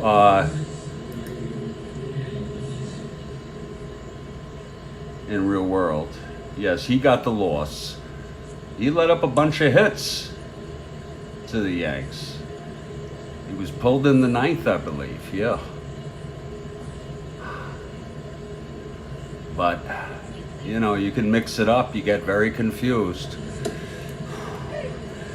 Well, here's Tresh now. 0 for 2. Switch hitter batting left against Gibson. It's tension in the air compared to yesterday's game, which was just an extravaganza. This is a tension-filled ball game. Okay, here's Gibson now facing Tresh. And the pitch. That's going to be 6-6. Left-handed. Struck him out. Number 8 for Gibson. Now, he had almost a 1 strikeout per inning ratio. I don't know, you could do the math there. 245 and 287. He actually came in relief enough to get a save this season in real world. We still don't know if Whitey Ford will start game, I don't know if it's 4, I guess game 4. So it's 2 away.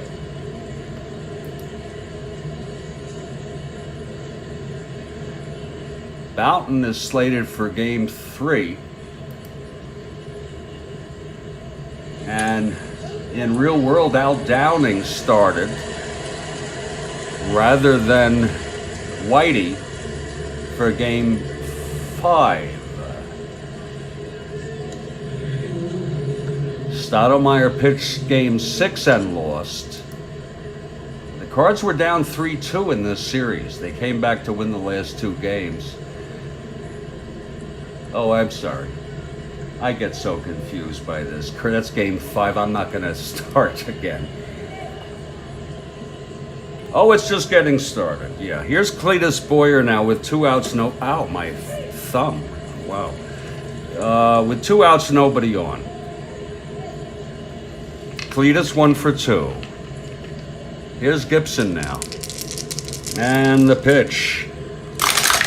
That's going to be 4-3 right-handed. Grounds it to short. And Grote scoops it up, throws to White, and it's a 1-2-3 inning for Gibson. Gibson looks very, very effective.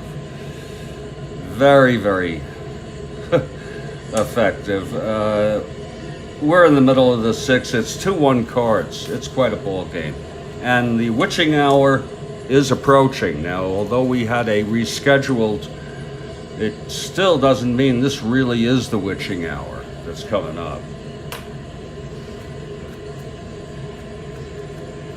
Or maybe it's the bewitching hour, and 5 o'clock is the witching hour.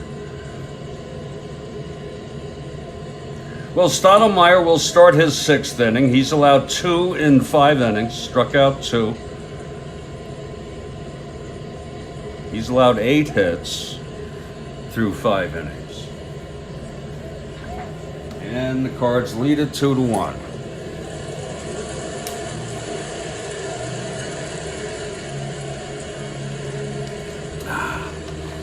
Cards hoping they can get some insurance. Those Yankee bats, you never know. And Stottlemyre trying to keep the Yankees in this ball game, which they are in the thick of it. Okay, here's Dick Grote to lead it off. 0 for 2 thus far today.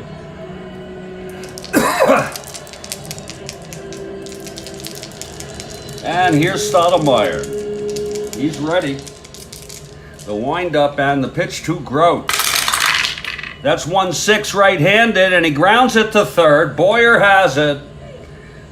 And he hurls it over to Pepitone for the first out. The Boyer brothers in the hot corner for each team. Cletus for the Yankees. And Ken for the Redbirds.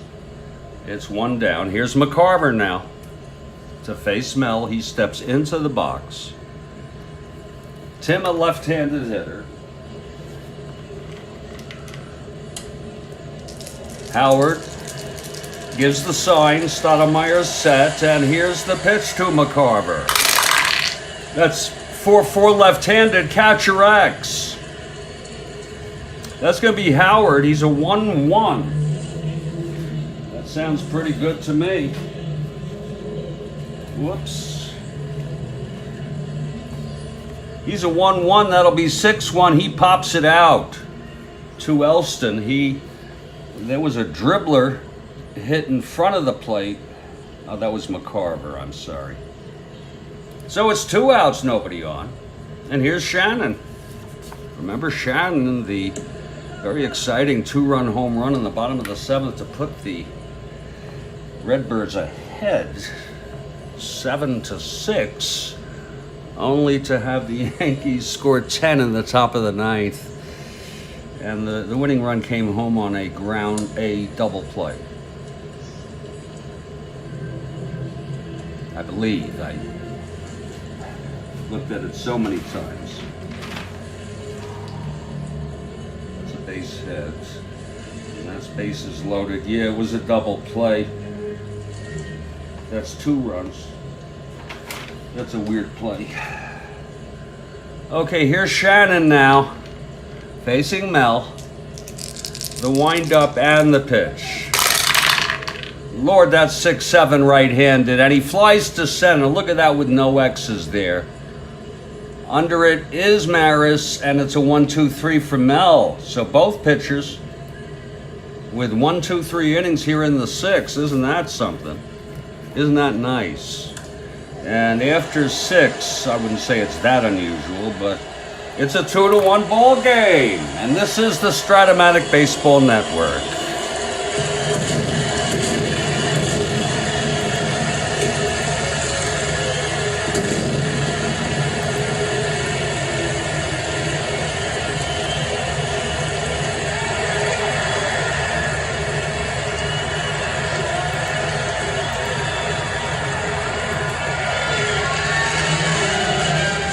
Well, people getting excited here at Busch Stadium. We don't quite know. This is a turning. There are many turning points in a World Series, as you know. And this is one of them. It may not be the biggest, but it's a big one.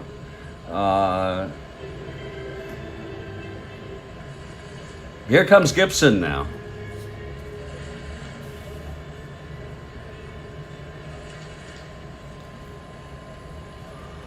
Now, Kathy, you're a pretty reasonable person.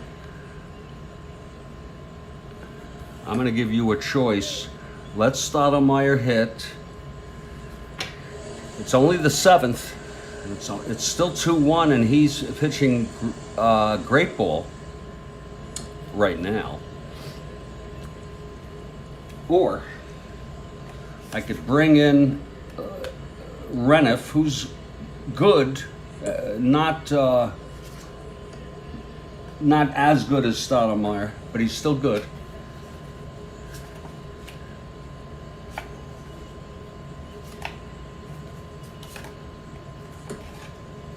And we could bring in Hector Lopez to lead off, or Pedro.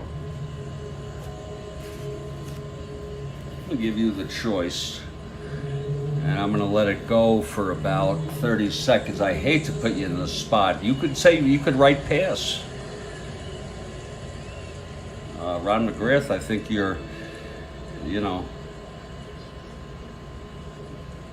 remember the Yankees use 5 pitchers. She wants to go with Reniff. Wow. That's going to be it for Mel Stottlemyre. There's going to be a hitter. Isn't that something? I want to make it shared. It's an option. And that's it for Stottlemyre. He comes out after 6. Very interesting.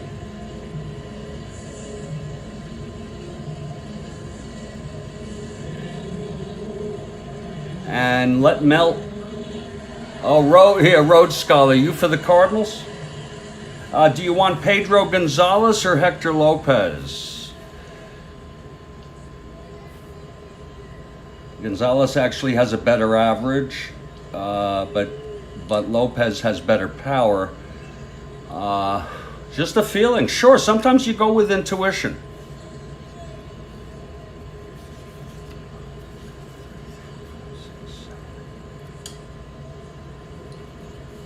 He didn't walk a batter, Mel. And you realize 2 strikeouts and he allowed 2 runs. You got to realize, you know, that's like a 3.00 ERA. That's fine.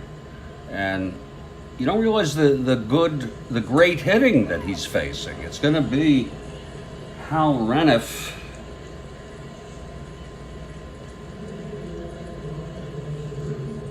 Hector, and the hitter is going to be Hector Lopez. Folks, we try to make it, some of our family members here, give them an opportunity to have input into the ball game. It's going to be Hector Lopez to lead it off. The Yankees trail 2-1. Remember, they won the first game. Okay, Hector Lopez steps in. Here he is. I want to take a look at him. He was on the 61 team. Very good ball player. Okay, Lopez facing Gibson now for Stottlemyre. Here's the windup and the pitch to Hector. That's going to be 1-4 right-handed, and he grounds it to third for Ken Boyer. And he throws it over to Bill White. That's going to be the first out. Well, it was worth a try. And it's going to be Reniff in for Stottlemyre next inning.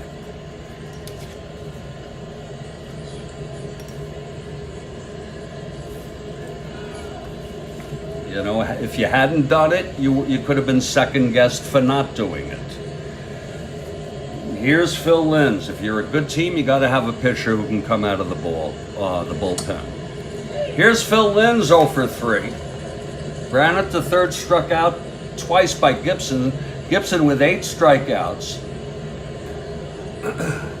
Gibson's been tough. Here's the windup. And the pitch to Linz. That's going to be 5-3 right-handed. Fly ball to right. Looks like Shannon to me. That's going to be 2-5. Sounds good.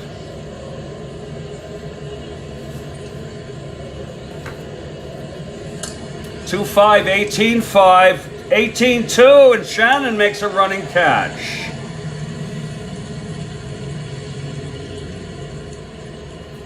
And that's 2 away. Lynn's 0 for 4 today. And here comes Bobby Richardson. You know, remember yesterday? It could happen. But this is a typical, to me, this is a typical game 2. Sometimes the first game, you were just from Mel Road. Oh, isn't that something? Road Scholar, trying to sneak one in there. Oh, Lord. 2 outs. Here's Richardson now. 2 for 3 today.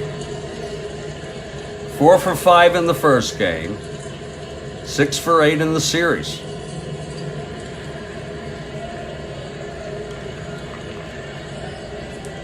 All right, Gibson now.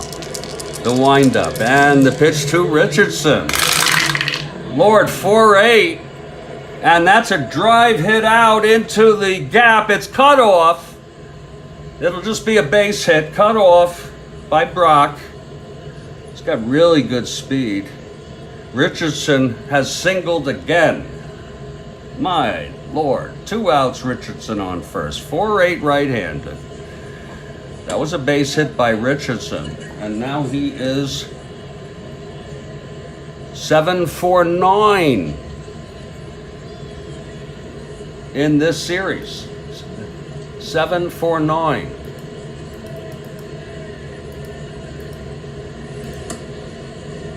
He's hitting a 777 in this series. Okay, Richardson being held. And here's Maris. It's just an automatic, plus is a base hit, 2 asterisks. We're not sending him anyway, but we're not playing any funny business here. Maris 0 for 3 against Gibson today. Struck out twice. Here's the pitch from Gibson. And that's 2-9 right-handed. Grounds it back to Gibson. He's got it. And he throws it over to White. And the side is retired. Gibson gets out of that. easily. No runs, one hit, and one left for the Yankees. They'll have 2 more shots at it.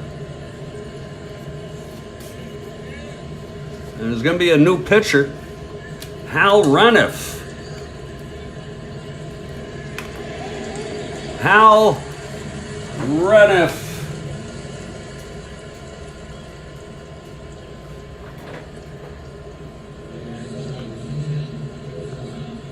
And Hal Reniff is deceased. He died in 2004.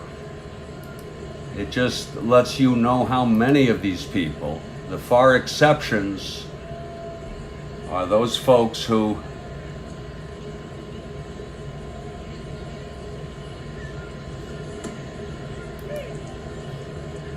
happen to just stumble on that. So we're going to have Hal Reniff coming in. And Hal's going to take his warm-ups right here.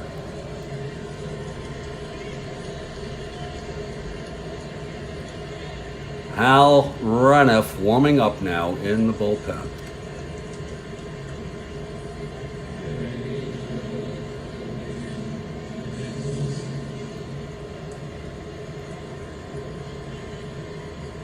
And in just a few minutes, it will be the witching hour. It's been quite a series already.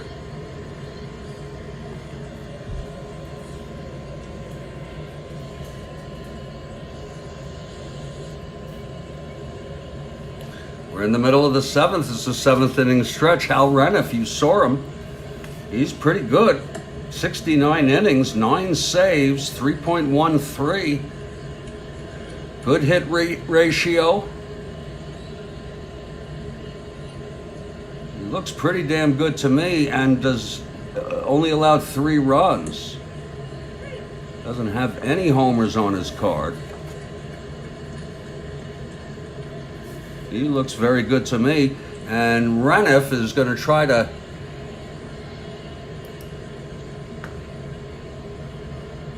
keep the Yankees in this ball game. Reniff died in 2004. He was 66.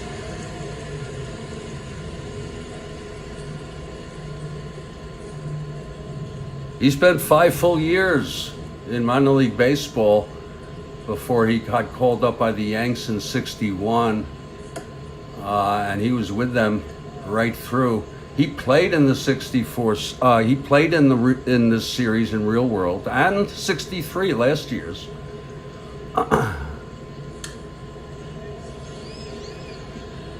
We're at a turning point here in the series. Don't let me down. Hal Reniff, do not let. Very, very valuable ball player right now. But for the Redbirds, oh, it's the witching hour, because it's going to be Maxville, Gibson, and Flood.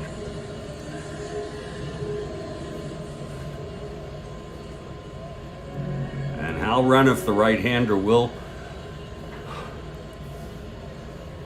come out, but it is the witching hour.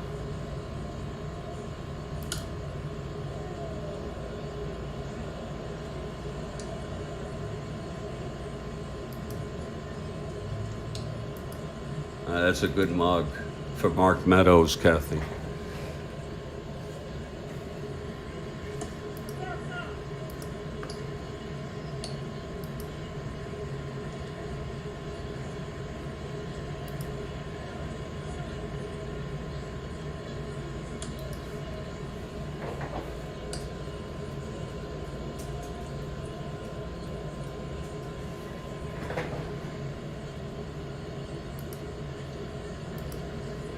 Going to post that shot here. It speaks for itself. We got a big one tonight. The Instant Classic is going to be, we're looking forward to that.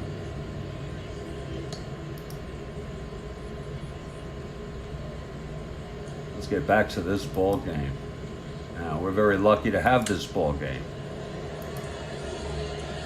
Oh yeah, it's witching hour. Yeah.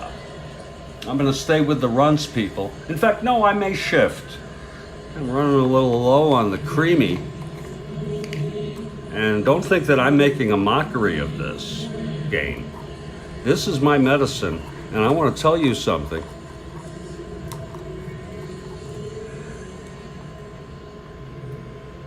I take this game terribly seriously.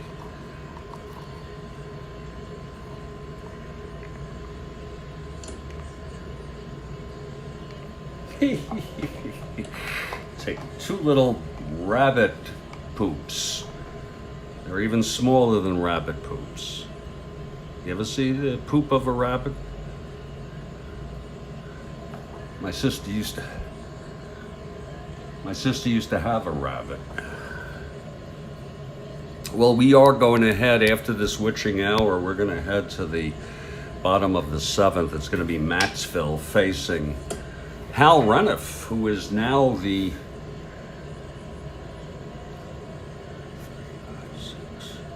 eighth pitcher to be used by the New York Yankees in this World Series,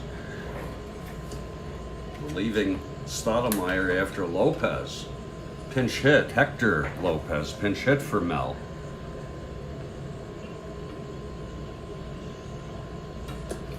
Yeah, that's good water.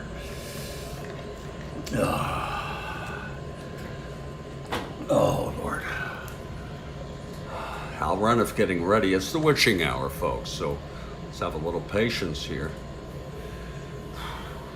I get that from because if you don't go on the page, it will kind of stop. And I hope you're all doing well. Absolutely, Kathy Harden. You know, I want to tell you something. This is the only joy I get out of life. That's pretty freaking sad.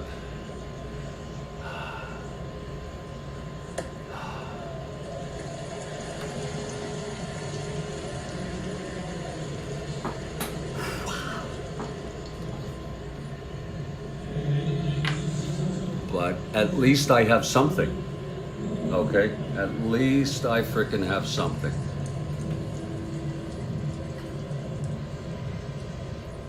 You know what I'm saying? You gotta, whatever happens, I'm terribly anxious about bad things happening, but whatever does happen, I'll survive somehow. It'll be horrifying, okay? But I will get through it, and then one of these days I'll die, because that's inevitable. And I'm not wasting time feeling bad about it, but I am going to spend some time thinking about it because that helps me get closer to life, the precious value of consciousness. Every bit counts. I know that's kind of heavy for some of you, you know, but sometimes I get heavy here.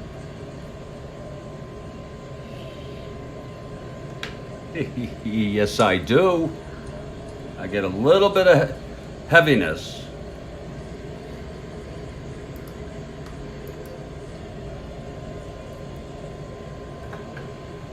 It's the witching hour. Oh my goodness. Gracious to God.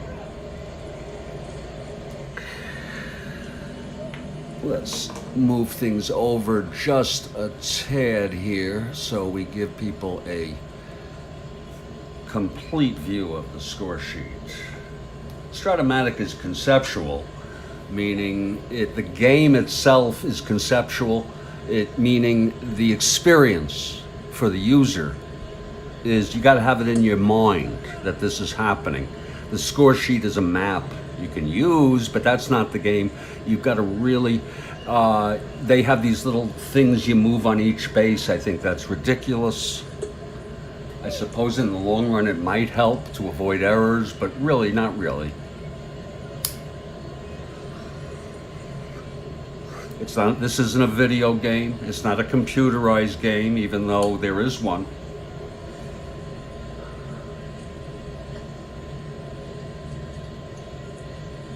You'd like to see Gibson tie it up heading to New York. Aqualung. My friend, Done and easy. He'd like to see Gibson. Gibson has been so tough today.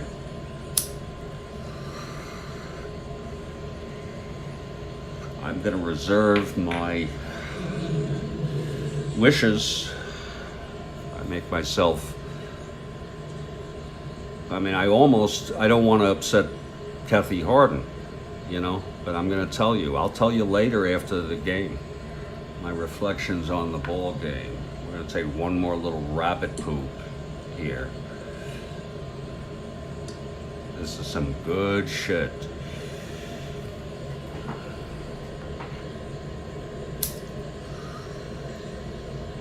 Snot running down her nose.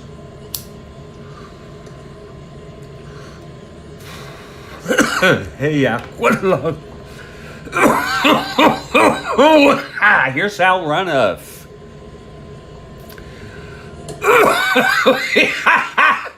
Rhodes Scholar, as far as those dice go, regardless if the Yankees win another or not, I refer that to, I'll take that on advisement and refer it to Kathy Harden for a final disposition. Okay, we're on blue now, only Kathy or I. But, oh, does he? You like a game 7, nothing like a game 7, Aqualung. I assume that's for Tull. Aqualung, my friend?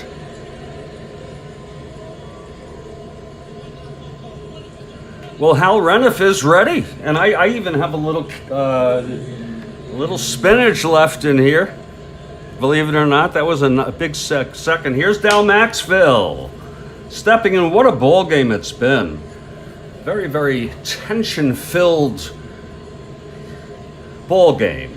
And here's Hal Reniff pitching now for Stottlemyre. It's 2-1 Cards, and Reniff the windup, and the pitch to Maxville. That's going to be 3-7 right-handed, and that is a liner to short caught by Linz. 2 outs. Second nice catch by Lynn today. Second nice play by Linz. Oh no, catch, yeah. That's 1 down. Here comes Gibson now. Look at that, isn't that something? Schultz, Richardson, and Craig were used in real world in this game for the Cards. Okay, Reniff now. And the pitch to Gibson. He's a 2WR, 4-4 right-handed, fly ball center, Maris. 2-1, isn't that nice? 2-1 Maris in center, trying to get under it. That's a 9. That's going to be a 1. He makes the catch. Whoops. It's going to be a roll. It's going to be Maris a 1. E1. 2 is an error. 3 is an error. There it is. That's no. He's going to make that catch. Caught by Maris out in center. Rolled it again. It's going to be 2 down, and here's Flood. So Reniff retires the first 2 Cardinals. It's going to be Mantle, Howard, and Pepitone in the top. Oh, yeah. Well, that was a great song. And I like some of their other music. You know, of course, they were great. It's 2 outs, nobody on. Here's Flood, 1 for 3. The windup by Reniff. And the pitch. 3-5 right-handed, grounder to third, Cletus. Over to Pepitone, it's a 1-2-3 for Reniff. So that looked pretty much like that's working for the Yankees. But it's a wash thus far. We're heading to the top of the 8th, folks. It's a very exciting ball game. Here's Gibson now. Do you like that scene, Aqualung? in the movie, what was it called? Anchorman or something, with that comedian, and he's in the bar and he agrees to play the flute, and at the end he sings Aqualung. Is it My Friend? That was a great frickin' scene. You know, you can't take it, you can't take it, like, view it in cinematography as like serious or important, or even the best production values, even though it did have some which were pretty good, him jumping on the tables, you know, but the what was happening was great. The process of it was great, and the ending, it was an awesome scene, I thought. But you got to put it in a context. You know, some will say, "Oh, that movie sucks." Well, it's not a Raging Bull or The Godfather. But anyway, I'm getting nervous here. We're heading to the top of the 8th. This is their best shot here. At least, is that law of averages? It's going to be Mantle, Howard, and Pepitone. 3 excellent hitters. And Gibson is ready. Whew. Here's the windup from Gibson and the pitch to Mantle. Lord, that's going to be 412 switch hitter batting left, and it's lined to second. Caught by Max Phil. That's 1 out. So Mantle lines sharply to Maxwell, but he was there. Just had to take a step to his left to get that ball. There's 1 down. Yankees down to 5 outs. Here's Elston Howard. Howard tripled in the second. It was the only run for the Yanks, followed by Pepitone's base hit. Now it's 1 out, nobody on. We'll see what Howard can do here. Yankees need hits. The windup from Gibson and the pitch. That's 1-4, right-handed, hit deep by Howard. It's gone. Howard with a solo home run. Oh my God. It's a tie ball game.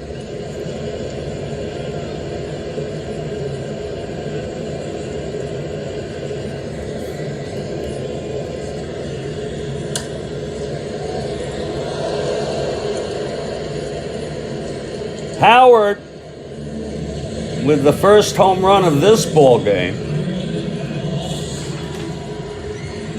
He did not hit one in the first game. There were a lot of them.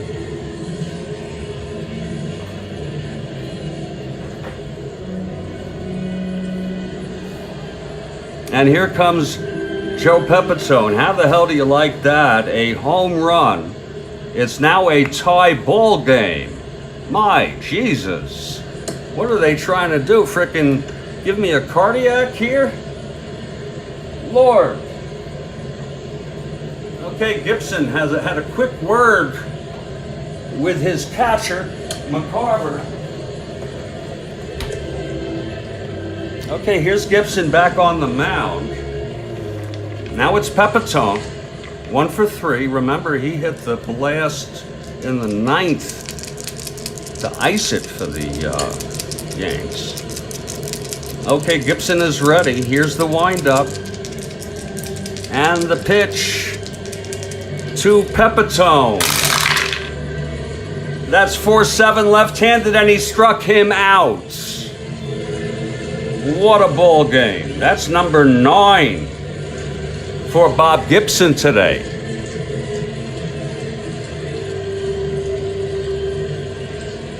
Well, he did, Aqualung. He did brush him back with in that at bat. Absolutely. And then he just threw a fastball right by him. It's funny, you should have that perception there. So it's 2 outs, nobody on. A big home run. It got quiet here.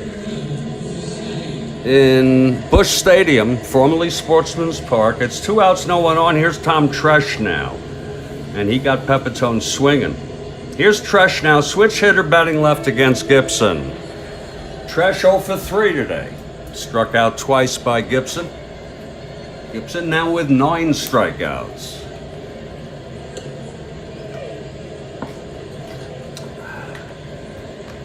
But it's a 2-2 ball game. With that home run by Pepitone. Here's the windup by Gibson and the pitch to Tresh. That's going to be 6-5, switch hitter batting left, and he chops it to second. Maxfield has it, throws to White, and the side is retired.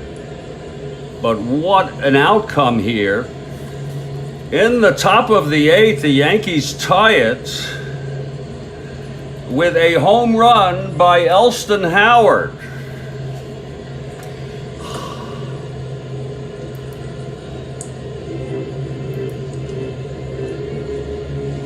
In real world,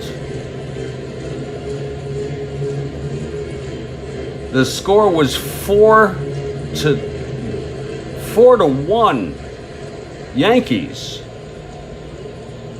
You can get really blown away by all this. They ended up winning the game, okay? They got 4 in the top of the 9th, but blowing Gibson away. But Gibson, the tension is just excruciating. I hope it never ends. Okay, we're going to head now to the bottom of the 8th, and it's going to be Hal Reniff, who came in and retired the side in order. Jesus. Yankees have some other people who are warming in the bullpen.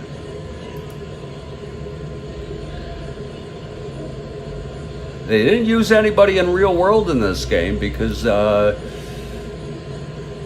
Stottlemyre went all the way for the win.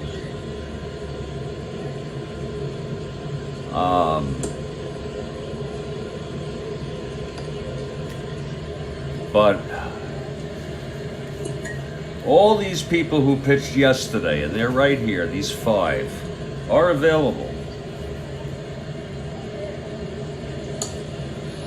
We're not using anyone who never pitched in this. And the only choices are among those 5. So we don't know. I'm not telling you who's warming now. I can't see, but I'm not sure. But if they're used. So here we go now. It's the bottom of the 8th. It's going to be the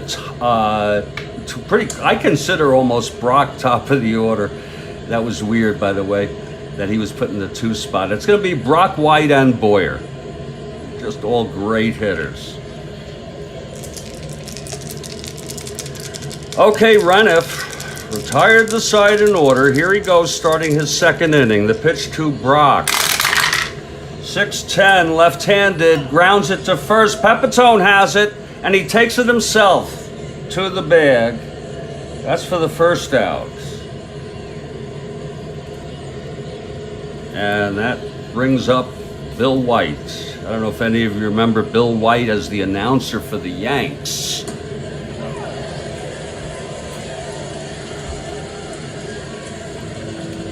He was, in a way, a strange announcer, and in another way, he was very good in his own style. And he sure did have the experience of having been a player. So,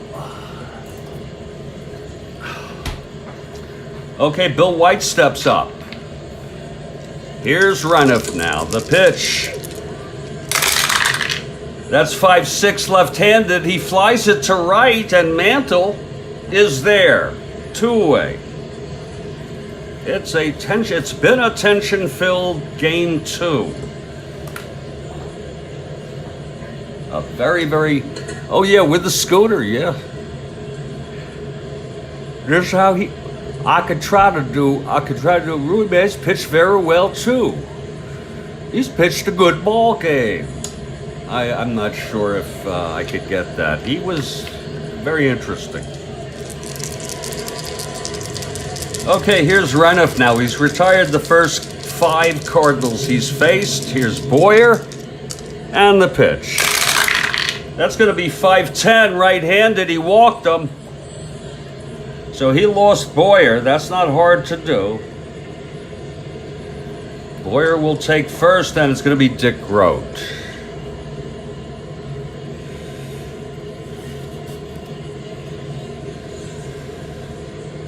Dick 0 for 3 today.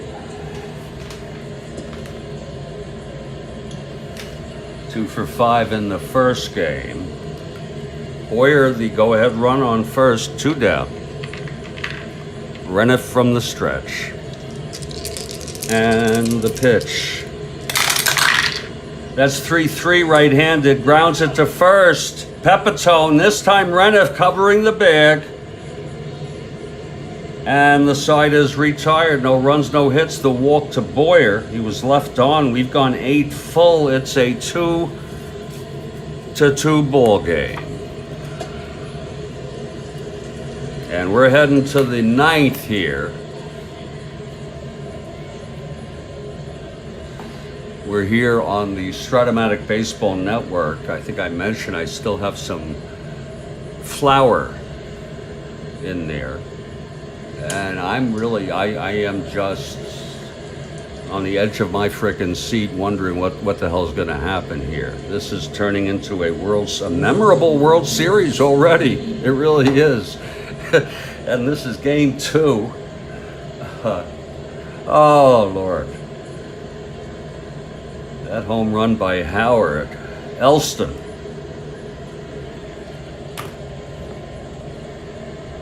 Lord. I think I'm gonna I think I'm gonna have Gibson come out and take his warm-ups right now, and then Cletus will come out.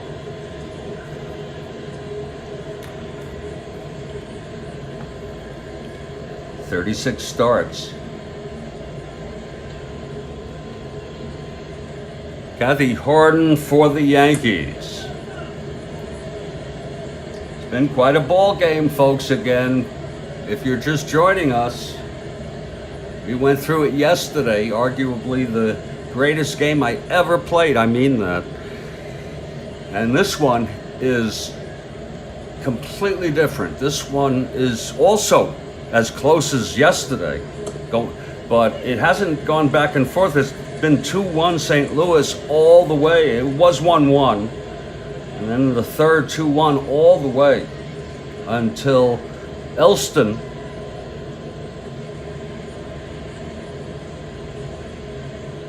hit a changeup, a Gibson changeup over the wall, and it was deep to left field. He pulled it. He also tripled today. My Jesus. My Jesus. Hey, Ron! Ron wants to, let's see if there's any shit left in this. There's Ron for the birds.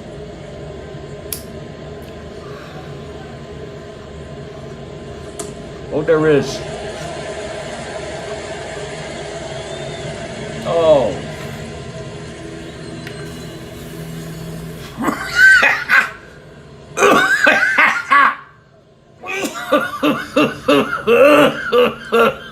I'm trying to be merely a conduit for this game.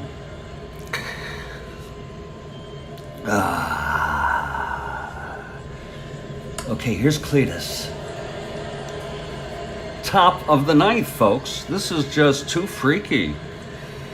How this is the World Series, people. That first game was amazing. Okay, Gibson. This may be his last inning. We'll see. Here's the windup and the pitch to Boyer. That's going to be 3-10 right-handed. He walked him. Whoa, Gibson walks Boyer.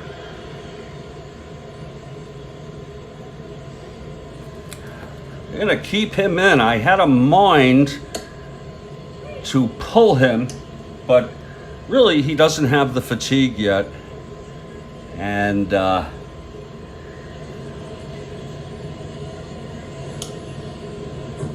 course, I have Schultz, Richardson, and Craig.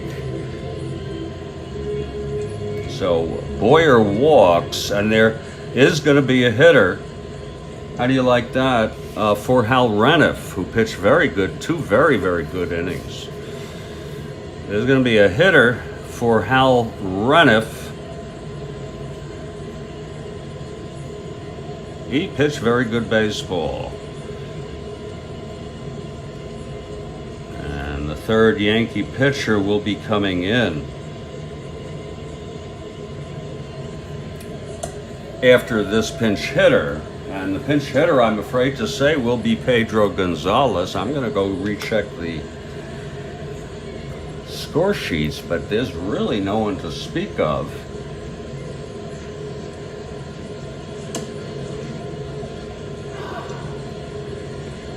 Oh, excuse me.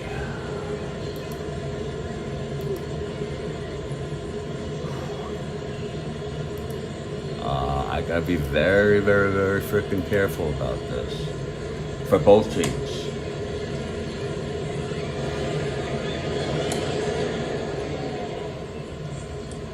The Yankees.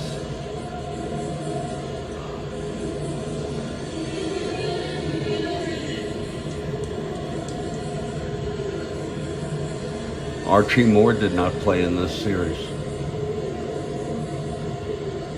Mike Hegan played in this series. He has no card, and I really would prefer to not use a nameless player if possible. Pedro had 1 at bat. They didn't have many pinch hitters, but it's going to be Pedro Gonzalez. He's the only game in town.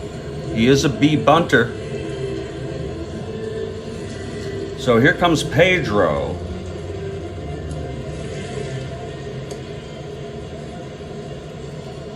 Into pinch hit for Hal Reniff, who pitched 2 very, very good innings. And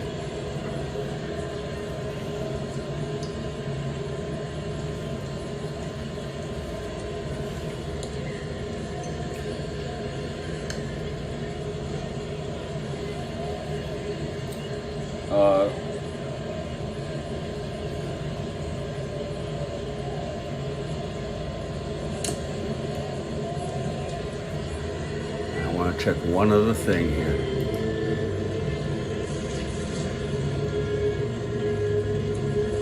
Wow, okay.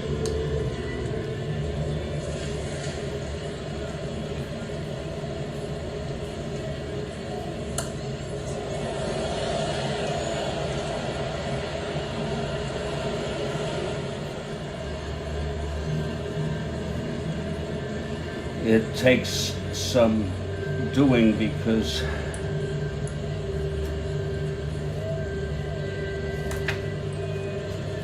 okay, I'm set. I am so sorry, people. I had to make sure. I want to tell you that Pedro is coming up, and by the way, well, I might as well tell you now, it's Pete Mickelson. He pitched 1 2/3 yesterday. Of course, he'll have an off day tomorrow and probably wouldn't pitch in the 3rd game. We'll keep our eye on that.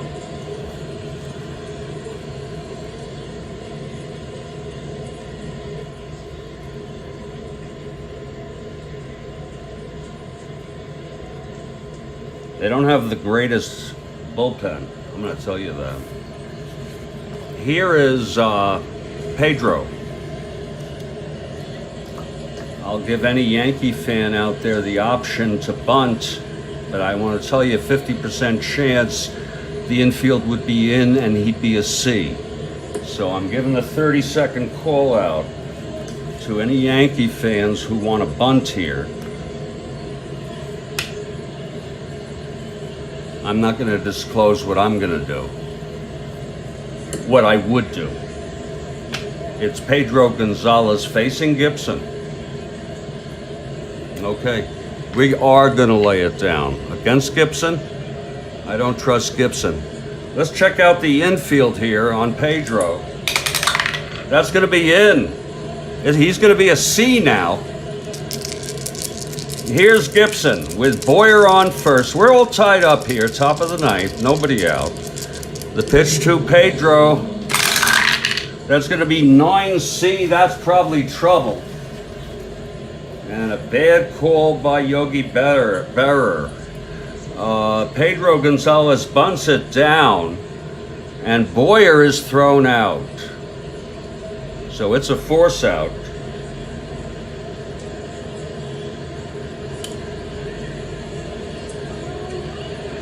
It was a little dribbler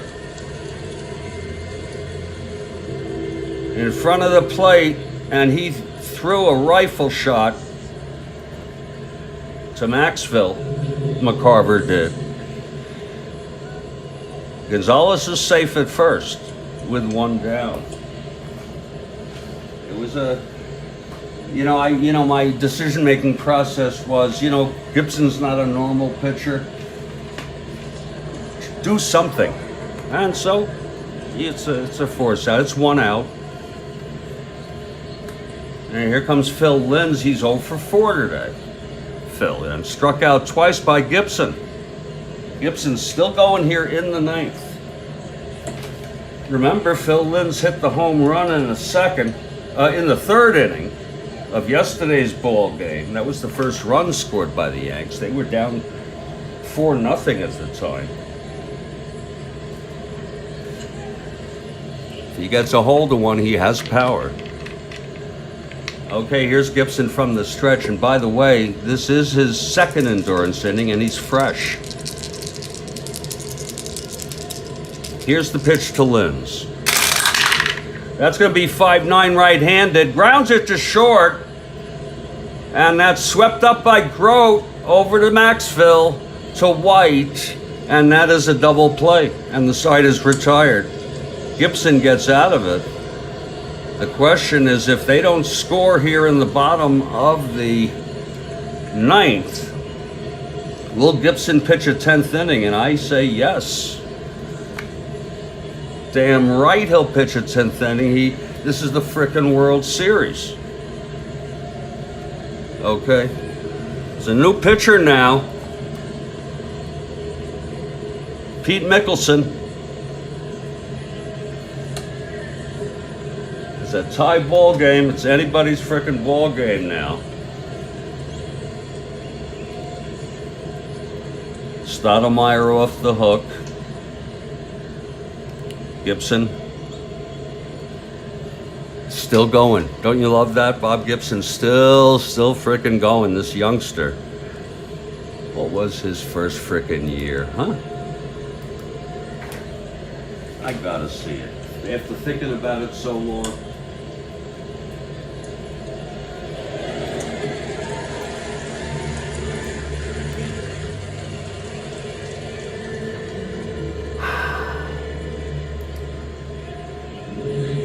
Wow, 59. I didn't realize that. And he was 13-12 and 61. Very good year, despite the one-loss record. And 15-13 in 62. 18-9 in 63. And he won 19 this year. He was considered the greatest pitcher. By 65, he won 20. In 66, he won 21. In 67, it's interesting. He was 13-7. I guess he was hurt. They won it all. So you get a pass on that. 22 wins in 68 with a 1.12 ERA. 69, he was 20-13. We have him in my replay. He was 23-7 in 1970. It just went on. And then he quickly faded after 73. He had a bad year in 75, 3-10. Turns out to be one of the greatest pitchers ever. He won 251. That's why it's so hard. Even great pitchers, because of endurance and things like that.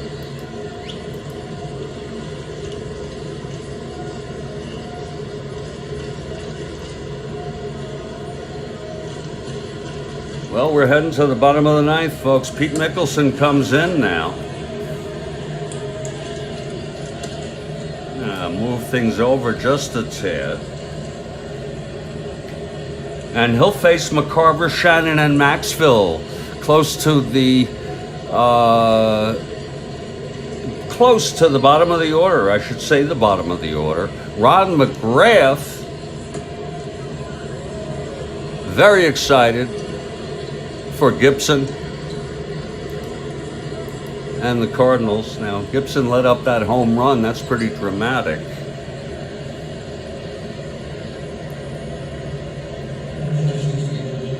That's pretty damn dramatic. And I'm just getting ready here, folks. Mickelson, and it's going to be Tim McCarver. Oh, Lord, I need water. I need frickin' water. I'm dehydrating. Just my mouth. I am really a fucked up person.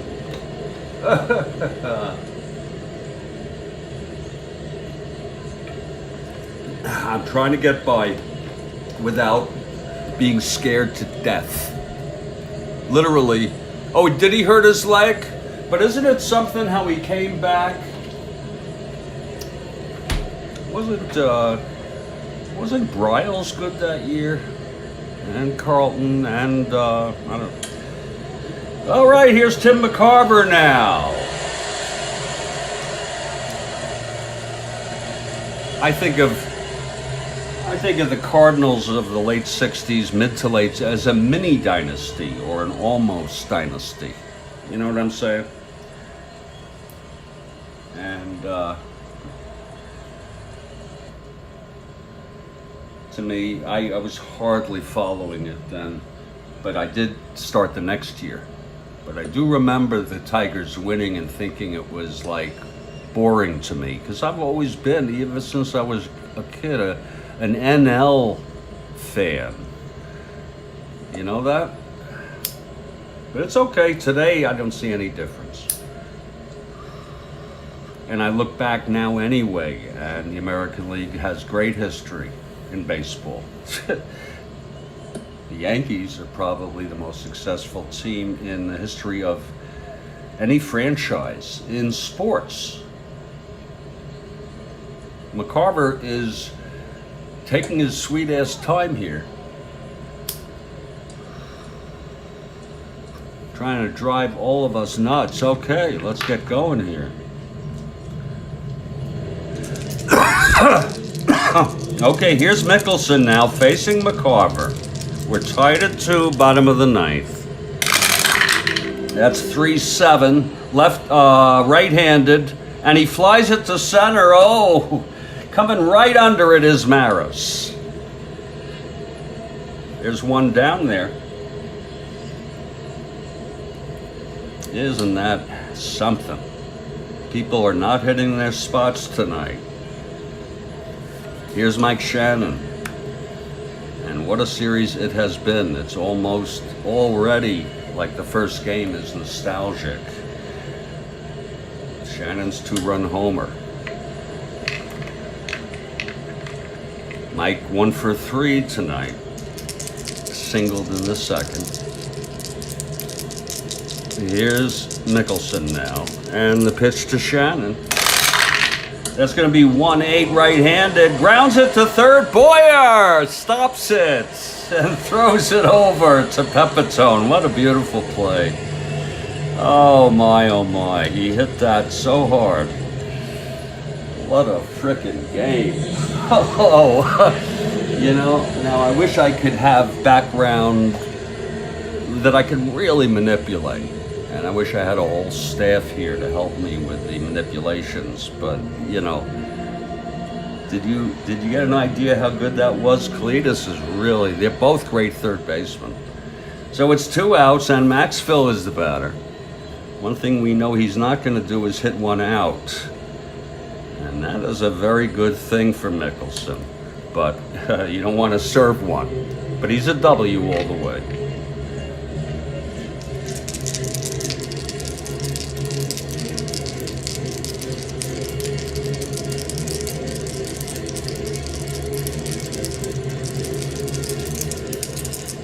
And the pitch from Mickelson. That's 210 right-handed. Struck him out. Oh, Mickelson handles the Cardinals quite satisfactorily with a 1-2-3 inning. After 9, it's a 2-2 ball game. We're going to extras, ladies and gentlemen. Did you hear that? Oh, was it a broken leg? The whole leg was broken? Holy shit. Are you serious? God. I'm gonna have to look into that, okay?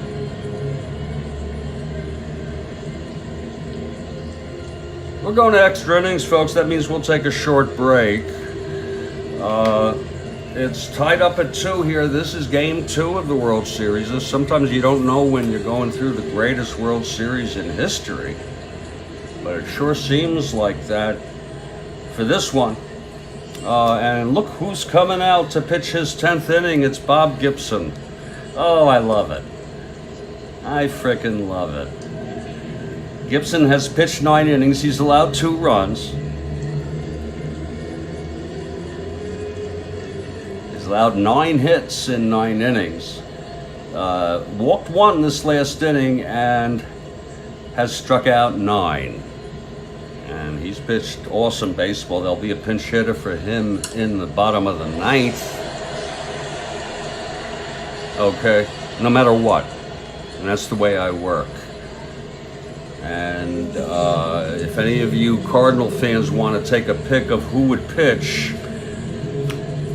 only Craig has not. And hold on, let me make sure Craig is eligible. Please bear with me.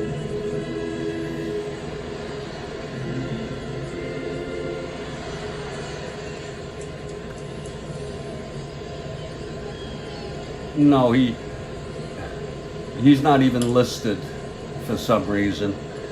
I don't know how that happened, but I would prefer, I'm going to limit it to these 2 cats, but hold on. Oh, Mike Cuellar did not play in this series.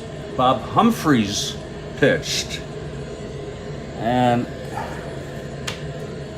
I use my best to... I don't think he has a card. I think I've been through this before. Washburn didn't play. Yeah, no, Humphreys has a card. And wow, Humphreys is available. There's no choice to be given to my Cardinal fans. Humphrey is the only choice. And he pitched in this series in real world. He pitched 1 inning. Allowed no hits and no runs.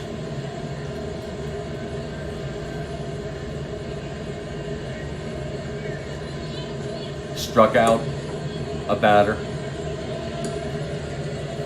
Oh, damn right Humphreys is going to pitch.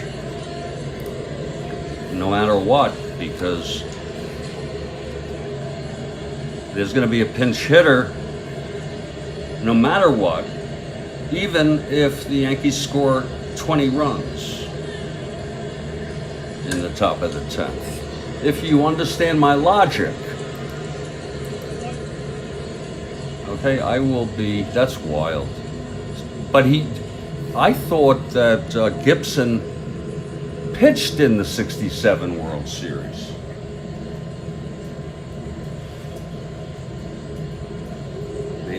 Maybe I'm wrong.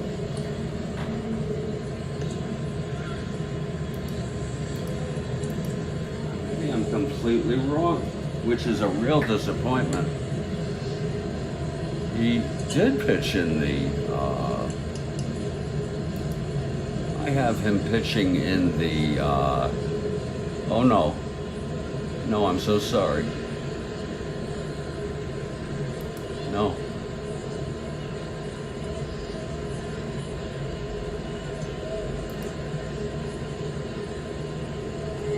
he did play in the series. So I don't know if it was later.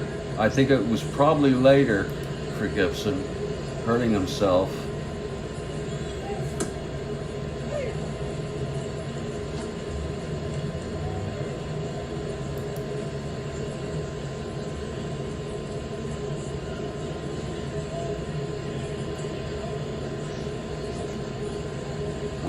whatever, I can't find it.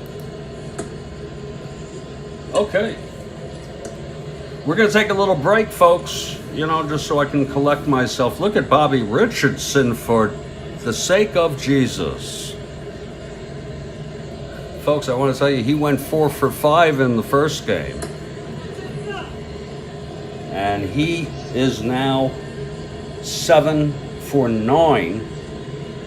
And if I'm not mistaken, you can try the math yourself. It's a 777 average. Yes, you heard that right. He's been unbelievable. 7 for 9. All singles, for Christ's sakes. He's like almost an automatic runner.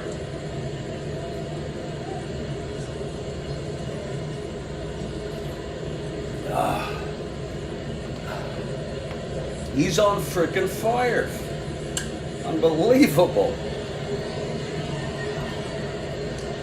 We've talked about, and folks, I have to step out for about 2 minutes, and I'll be right back. But we've talked about how Kubek is hurt, and Phil Linz, who hit a home run in the first game, playing very good shortstop. He's 0 for 5 today. Anyway, folks, I will be back very shortly. This has been a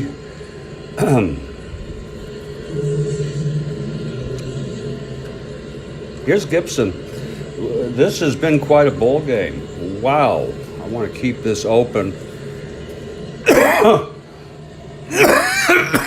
just so people can see what's going on here. Humphreys is warming up in the bullpen, by the way, for St. Louis.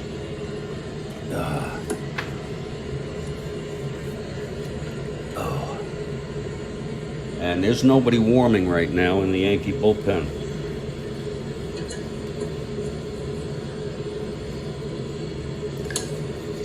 Jim Bouton will pitch game 3, start game 3 for the Yanks, and it'll be Kurt Simmons for the Cardinals. Both great pitchers.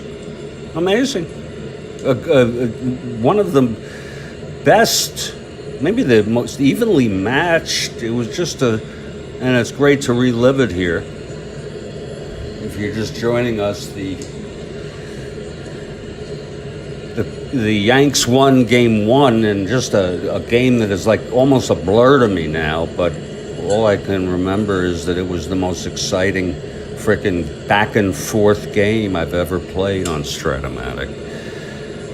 It was 10-7 in the end, 10-7 Yankees, lots of home runs, lots of pitching changes, especially for the Yanks. They used 5 pitchers.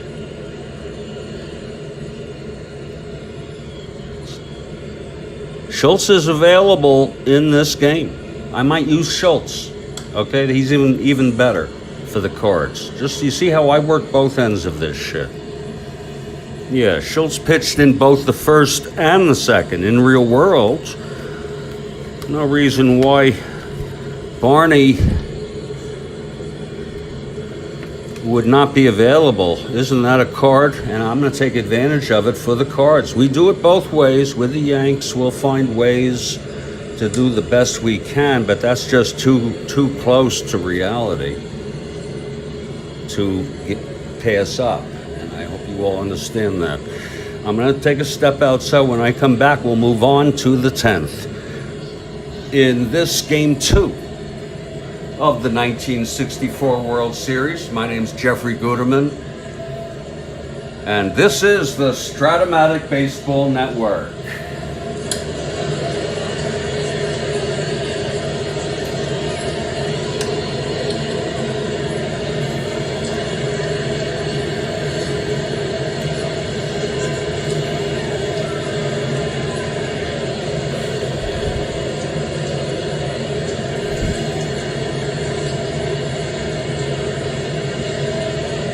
A great frickin' game.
frickin' game. Holy cow.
One of the thoughts I had while I was taking a walk, if you don't mind me being frank, is that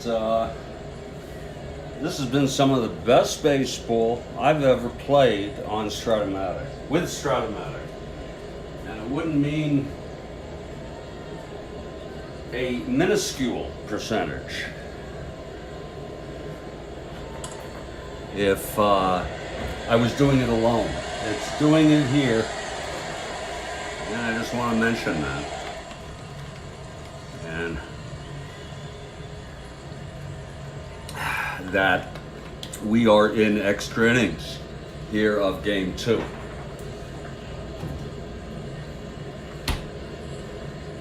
I'm getting comfortable here. Trying my best to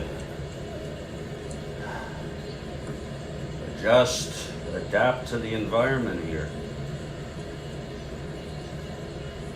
This is a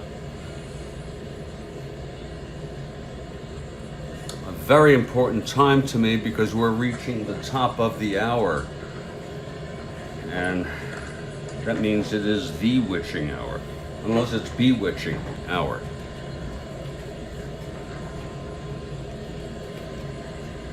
And I like to do it hourly. I think I did some shit in between. I started early at 3:30 on the nose, and then I think I did some shit for the past 90 minutes. I've done some shit in between. We've been on, holy cow, for 3 hours. Yes, we have. Yep, that's right. We're in the top of the 10th, and it doesn't get any better than this, folks. Strap in now. Here's Bob Gibson starting his 10th inning. What a statement that is. That's a statement in and of itself. That's what I think. So yeah, okay. So Gibson was back. He's strapped in, Rhodes Scholar's strapped in, everybody's strapped in. And here's Bobby Richardson now to lead it off. Richardson steps in. Gibson is set.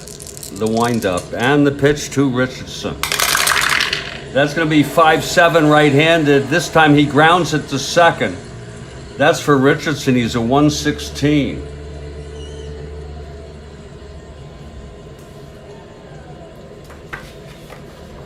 He's a 116. That's a 10. He's a 16. Richardson may have trouble with this.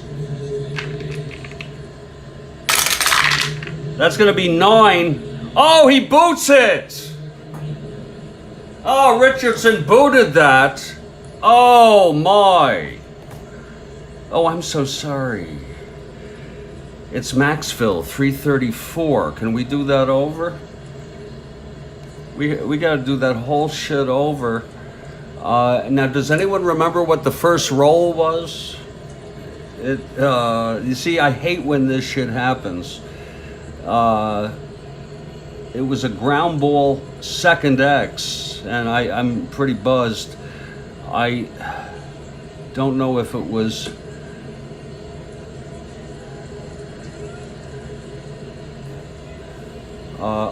I think it was a 16, that's right. It was a 16. And Richardson, we're reconstructing here. Richardson at second, not Richardson, Maxville, 34. That's pretty high. There it is right there. He's going to boot it too. It's a 20. I'm sorry, it's a 9. Oh, he makes the play! Oh! Holy cow!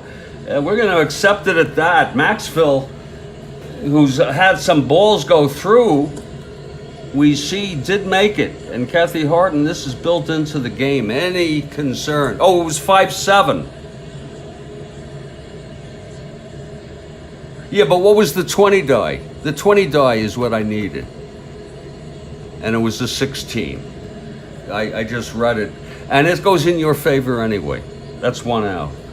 This game is still a great frickin' game. And sometimes there's things like that in the game. It's built in. You all right? Kathy Harden, you all right with that? Here's Gibson now. And the pitch to Maris. That's going to be 6-10 left-handed. He flies it to center. And Flood has it. 2 away. Gibson. You wonder, should Gibson hit next inning? No, I'm just kidding. And here's Mantle. Gibson knows it's the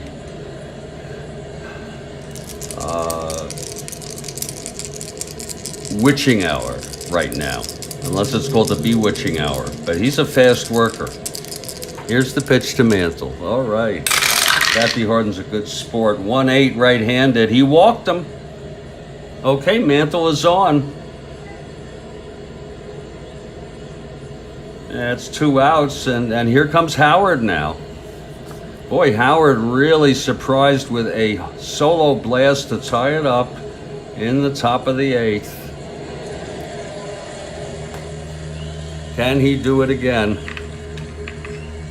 Gibson has 2 outs now in the top of the 10th, his last inning. From the stretch, and the pitch to Howard. That's going to be 4-10 right-handed. Struck him out. Oh, Gibson is so tough. He gets his 10th strikeout of the ball game in the 10th inning. He walked 1. Mantle left him on. And a big hand for Bob Gibson here at Busch Stadium. As he comes in, they know he's due up next inning, and there's people warming. A big hand for Gibson. He pitched 10 innings.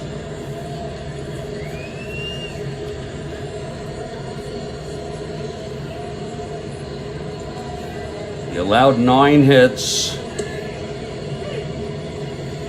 He walked 2 at the end. Struck out 10 and allowed 2 runs. And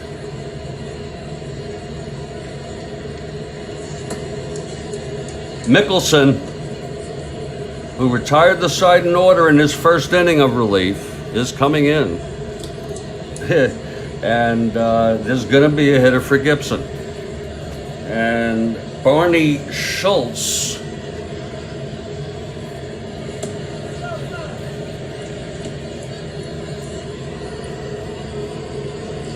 is going to be the pitcher. He pitched in both games.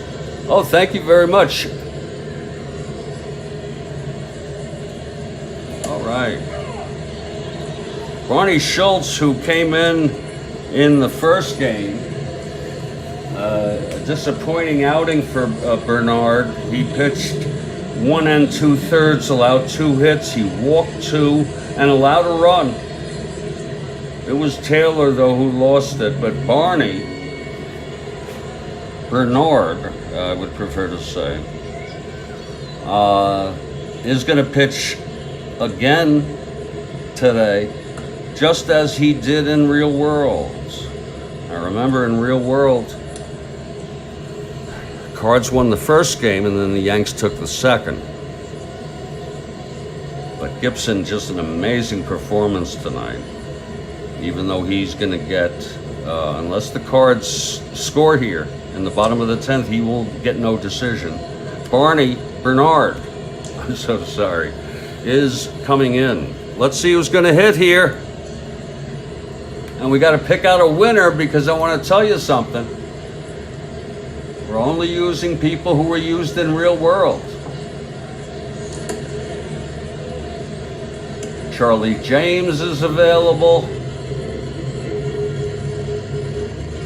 Bob Skinner is available. In fact, he was in 4 games. Karl Warwick was in 5 games. I'm getting this all off Baseball Reference. So I'm going to go with one of these people, and I've got to tell you who's a reliable guy to come in against Mickelson. It's going to be Skinner, a left-handed hitter. Oh, shit, yeah. I try for both sides, people. It's going to be Skinner.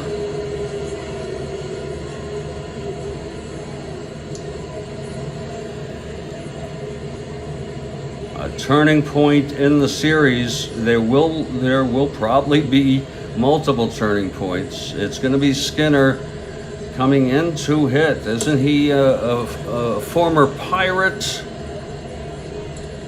if I'm not mistaken?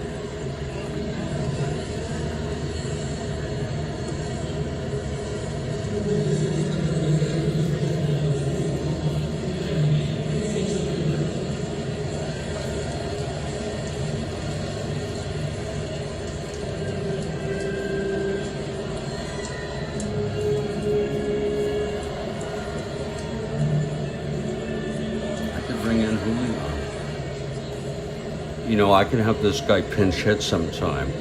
For you Cardinal fans out there, Skinner's an even better hitter, but don't worry, this guy, he's been hurt, but he can pinch hit a couple times. He's a 1-16. I don't know him if he's even well enough to run. We'll see. We try to be fair.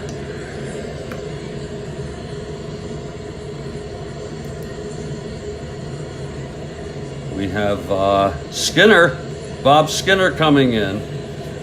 His first appearance in the series. He hit .254 on the season. Left-handed hitter.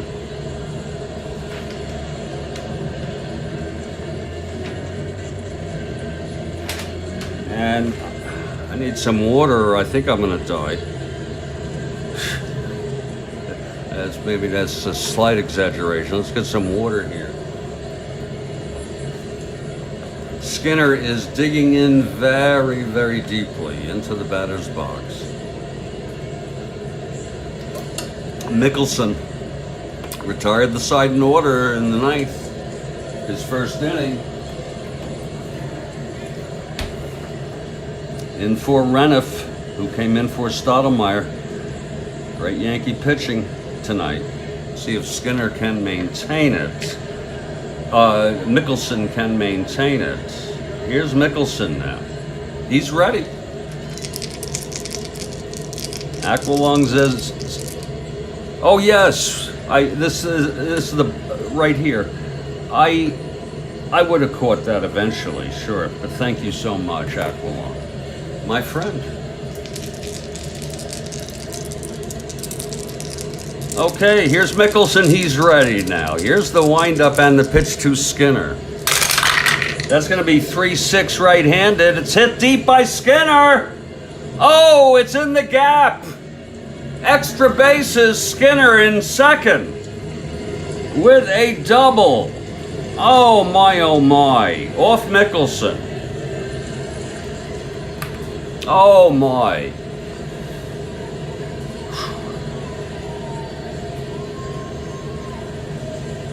Oh my, that was a 3-6 right-handed. He hit it so well.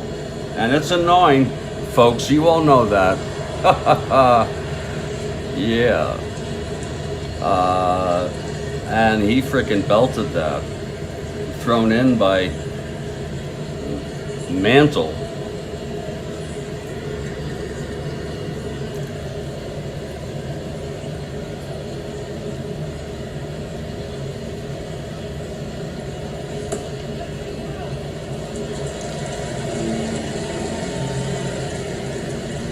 We have no choice but to let Skinner run at a 1-12. Kathy Harden. And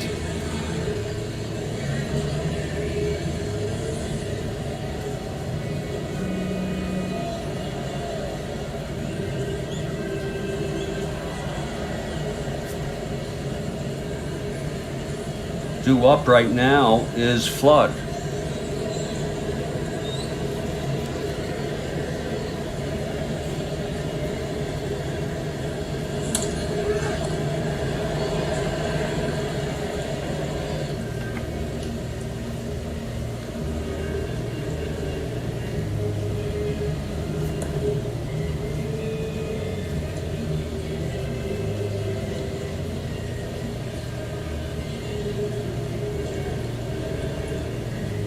This may backfire on the Yankees, but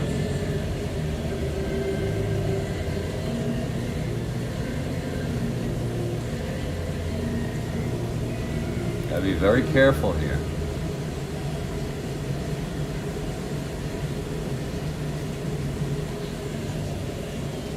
Oh, Christ. What the fuck are they? Oh my Lord.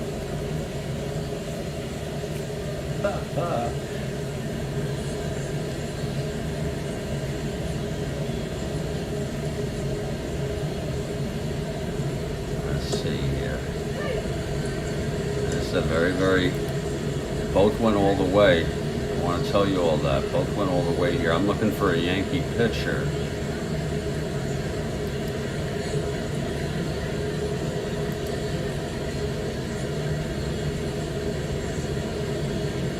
Fountain went all the way in game 3, which for us will be on Saturday.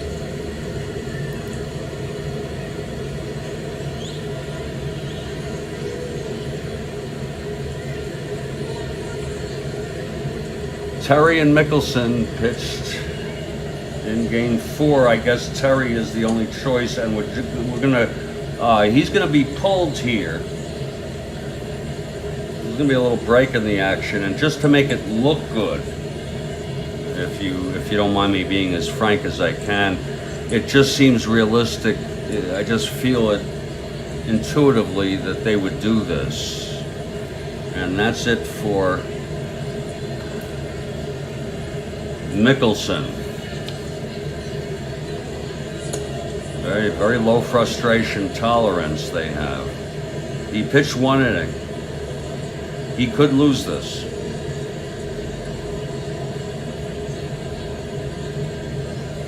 And coming in is Ralph Terry, the veteran. I believe he was a veteran by now. He pitched in the 4th game in Real World. He pitched in the 1st game in Real World, I believe.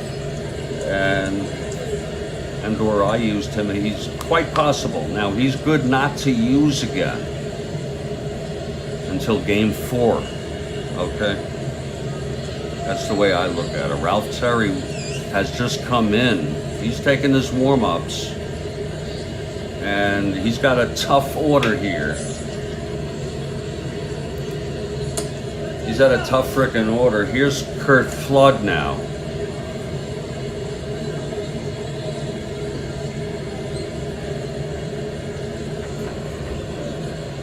Bob Skinner, the veteran, facing Ralph Terry, the veteran. I think he was.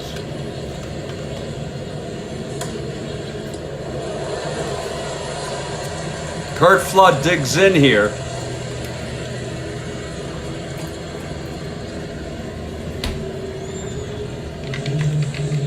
All right, folks, I was going to have him lay it down, but on second thought, my gut says don't. Here's Terry from the stretch with Skinner on first. The pitch to Flood. That's 1-7 right-handed. Fly ball left. And Tresh is under it for the first out. Skinner the winning run on second. Here's Lou Brock now. Oh my. Berra is coming out again. Oh my, oh my. And he just asked for the ball. Terry gave it to him. And he's gesturing Yogi Berra with his left hand, Kathy Arden. Here's Al Downing.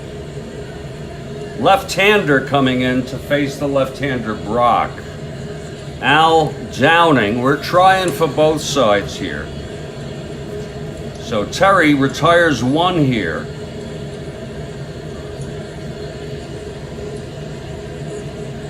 He is not responsible for anything. He did his job. And Al Downing, who came in storybook fashion yesterday,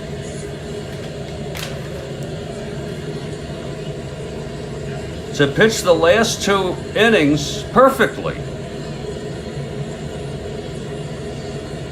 Yeah. He was perfect, and he got the win. And he's got a chance to win this one too. My Lord, what a frickin' series. Downing. Yeah. Okay, Downing is ready. He's taken his warm-ups. Lord, this is... Okay, everybody. Here's Lou Brock now. Lefty, lefty. Brock will hit, of course. Skinner on second, 1 out. They don't have anyone anyway. And here's the pitch to Brock. That's 5-4 left-handed. Fly ball center. Maris, 2-1. 17-2. And he makes the catch. And Skinner holds at second.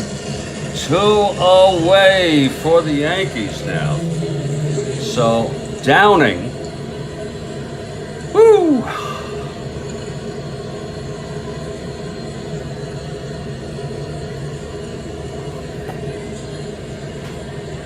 Retires Brock. And here's Bill White, also a left-hander. It's a brilliant move by Yogi Berra.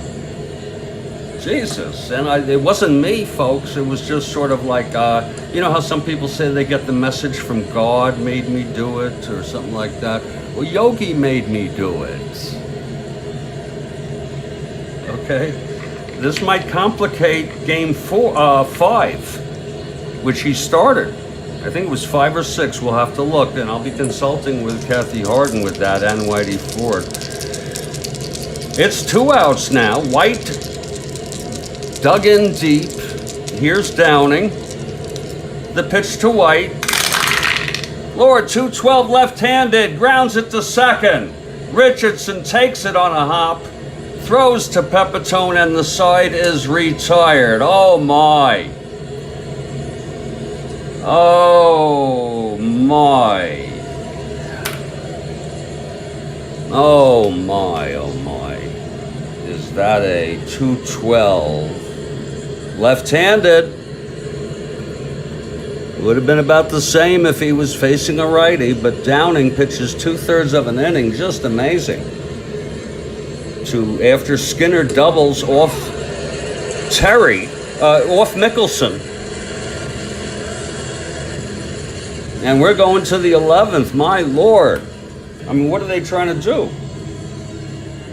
What are they trying to do to me?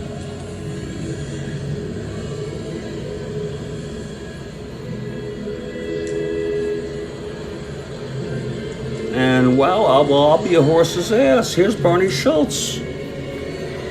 Lord. Remember, Skinner pinch hit for Gibson. Bobby Richardson. Oh, yeah. Oh, Christ, yeah. That was a great play by Richardson. I mean, it wasn't the greatest, but it was a very, very nice play. Oh, Downing. And where you see, I think I've balanced both sides, even with any idiosyncrasies, such as the play I had, I guess, in the, I don't know if it was in the, yeah, it was Richardson when he was up. But we've gone 10, and we're heading to the top of the 11th. We'll go on as long as I am physically able. My name is Jeffrey Goodman. I hope you're enjoying this ball game. Barney Schultz is about to come in, make his second appearance. Humphreys is available if needed. He's a right-hander, and he's good. They have Downing right now. The Yankees are, Jesus Christ. I mean, they have people they could use, I guess. They have no frickin' hitters. I used Gonzalez and Lopez, and I'll tell you who I could use. Blanchard. Yeah. Hell yeah.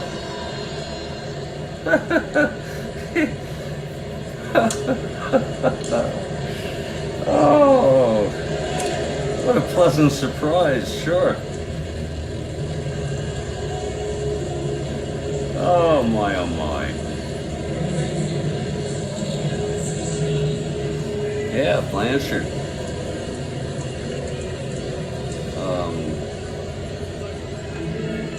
We have Bernard coming in, and it's going to be Pepitone, Tresh, and Cletus in the top of the 11th with Barney Schultz coming in. And he really pitched in this World Series where he's not being overused or anything like that. And Bernard will come in.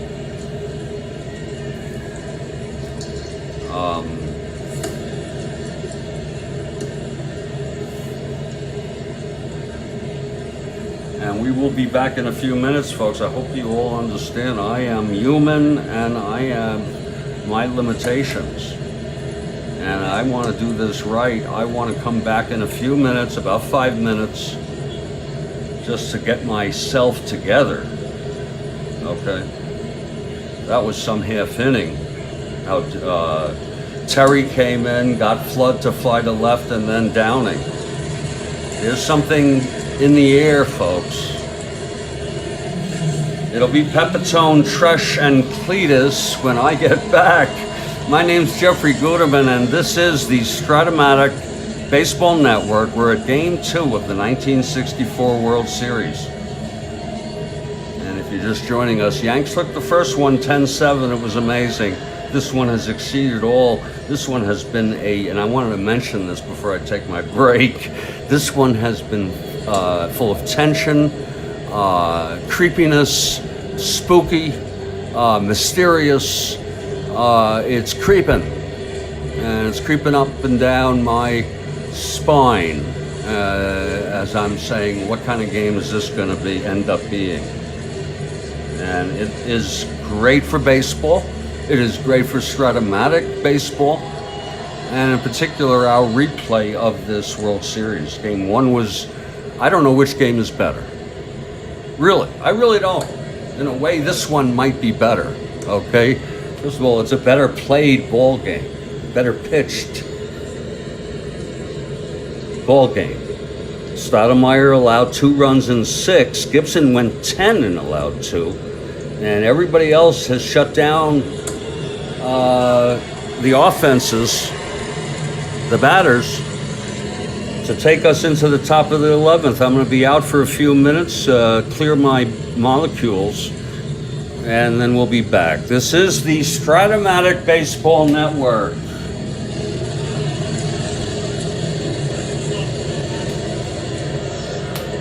Get the fucking car! I don't know if any of you know that line from a movie.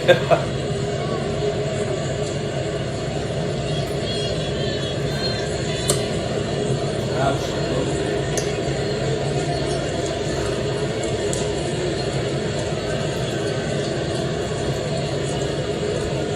Just a terrible, terrible way of living.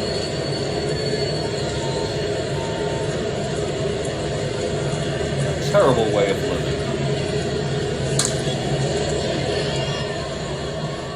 Imagine this game going on endlessly, and you have to keep playing it, and this would be hell. Okay? You ever wonder, maybe this is the other place? Okay.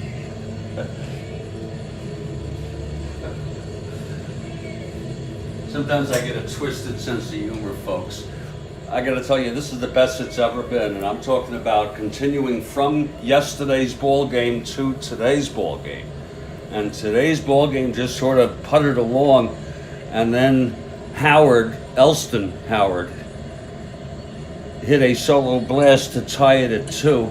He hit that blast off Gibson, and he hit it well. And I'll be back in due course. Due course, ladies and gentlemen, due course. Oh, it hasn't been much better than this.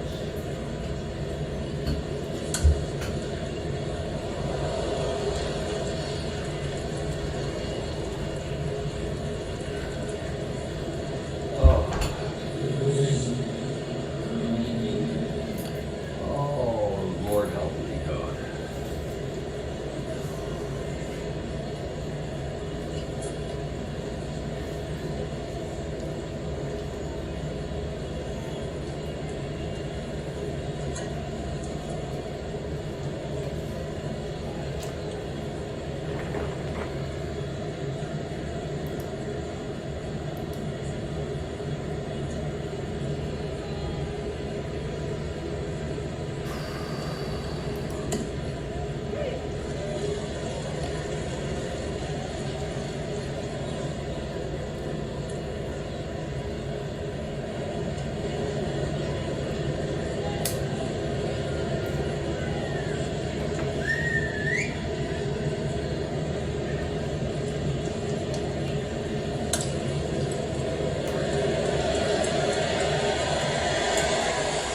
I'm just winding down, folks, just for a few minutes, then I'll get back to this ball game.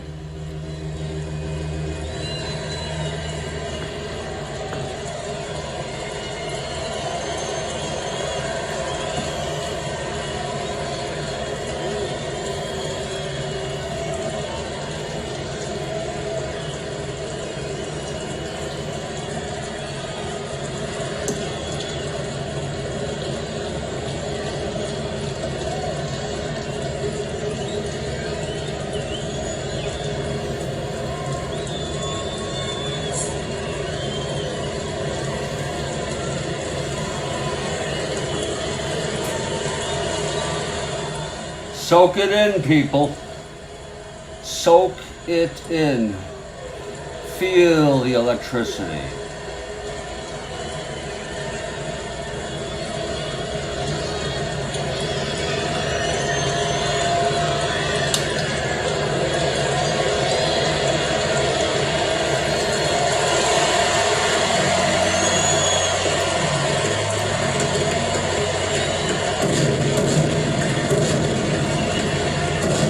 Feel it.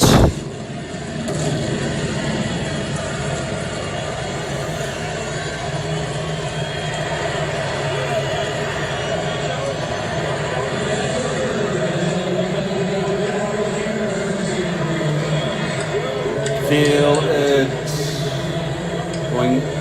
Getting woozy.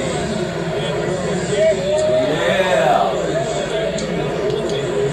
This is the 1964 World Series, people. Yeah. Oh, yes, it is.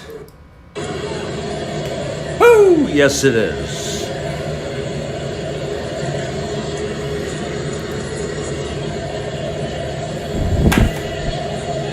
Doesn't get much better than this.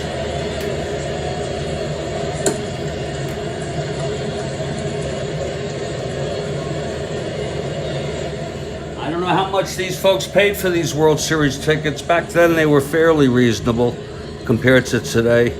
They're sure getting their money's worth today.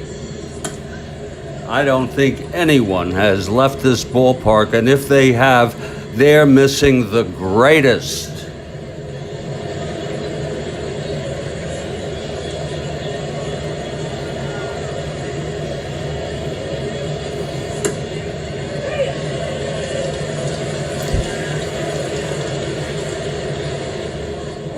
I have one quibble with that statement. Even if you're listening on a scratchy transistor radio, I would put it especially if you're listening on a scratchy transistor radio. Or on the Strat-O-Matic Baseball Network.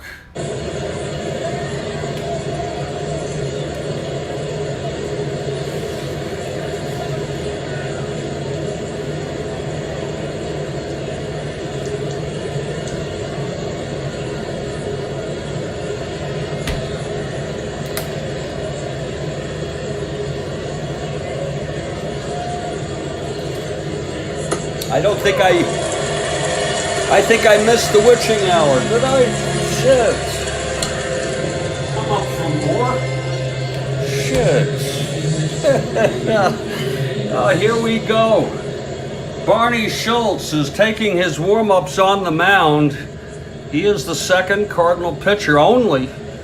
Gibson went 10. He allowed 2 runs, including the dramatic 8th inning home run by Elston Howard. He had tripled in the second and scored.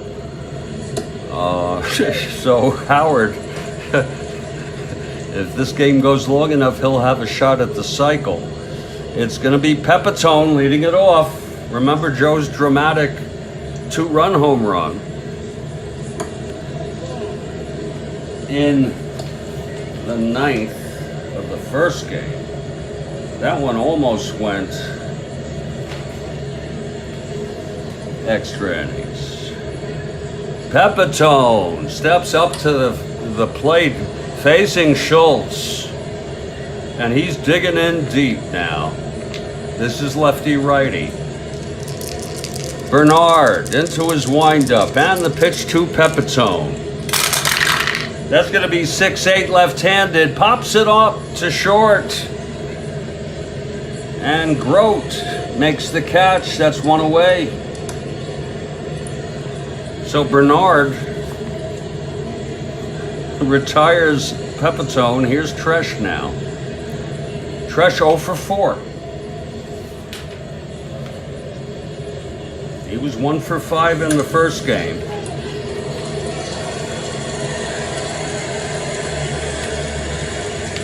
Okay, Barney on the mound. Here's the windup and the pitch to Tresh. That's 3-5 right-handed, and he struck him out, Barney did. That's 2 away. And here comes Cletus.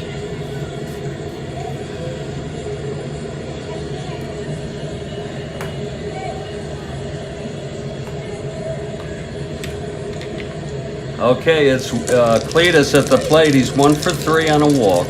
2 outs, nobody on. Top of the 11th, and the pitch from Schultz. That's going to be 111 right-handed. He pops it up to the left side, and coming under it is Boyer. And just steps into foul territory, and the side is retired.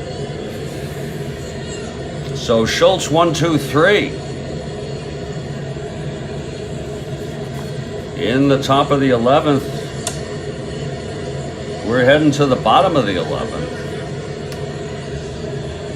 And here comes Downing now. So that Downing gets another inning here.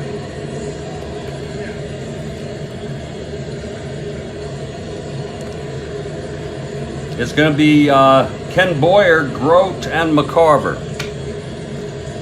Ken Boyer, Grote, and McCarver in the bottom of the 11th.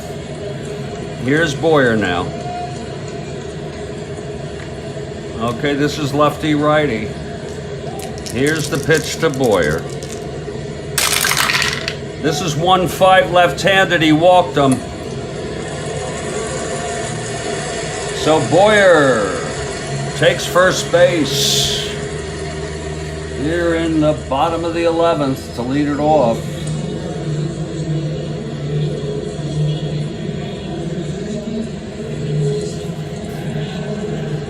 And now Dick Grote.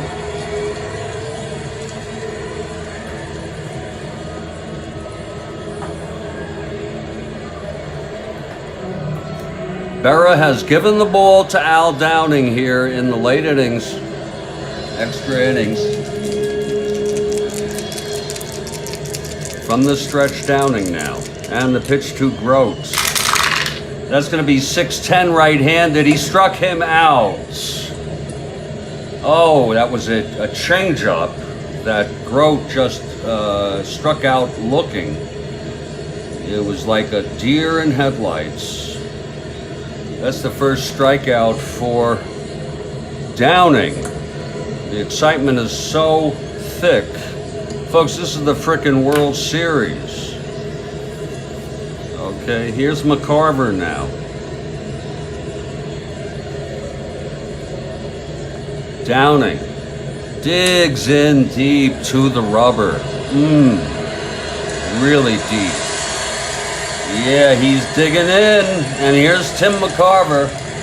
And he is likewise digging in the batter's box. McCarver 0 for 4 tonight. Tim was 2 for 3 yesterday with a walk. He knocked in 1 run. That was in the first. Doing a great job behind the plate, handling these pitchers, both catchers.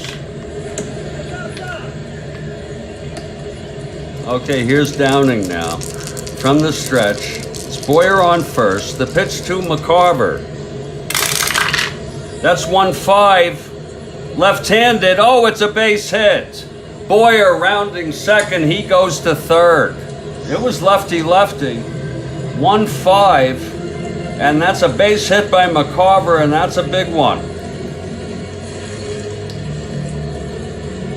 That'll make it first and third. And, oh, wow, McCarver, that was clutch. That's some clutch shit right there. Here's Mike Shannon.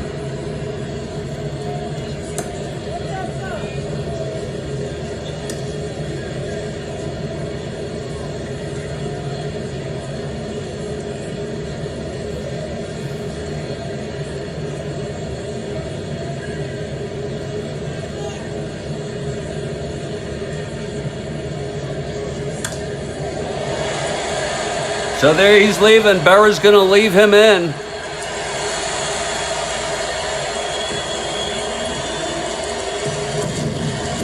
A big hand for Mike Shannon as he approaches the batter's box. Berra will keep Downing in for this. He's given the ball to Al Downing. He won the first game. Oh, Lord help me. It's first and third, 1 out. You never say die. Try to get him to hit it on the ground, Al. Try to just let him hit it. I'm going to go with the cream right now. I don't think you have a problem with that. Yowza, yowza, yowza.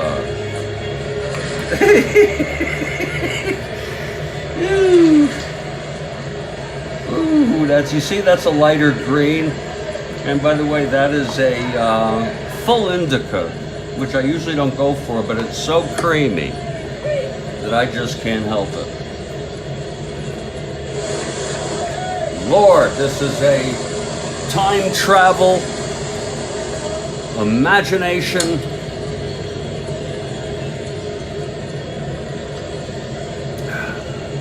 Lyndon Johnson is president.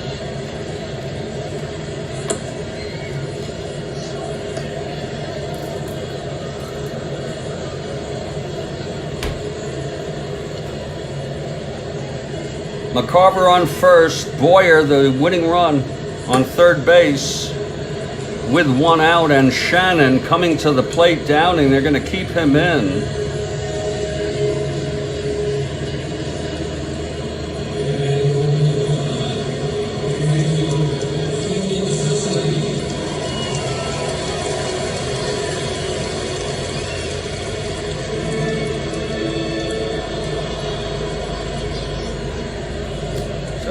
Very, very, very, very, Kathy Harden, very careful idea here of keeping Downing in, and you know he's going to die on that hill. And I'm not talking about Downing, I'm talking about Berra. Folks, the Yankees won the first game 10-7 in one of the most remarkable games I've ever played. Here we are in game 2, bottom of the 11th, 1 out, first and third. It's Boyer on third with his brother playing even with the line. I mean, is that out of history, folks? Is that out of frickin' history? Take a picture of that one, okay? That's a Kodak moment.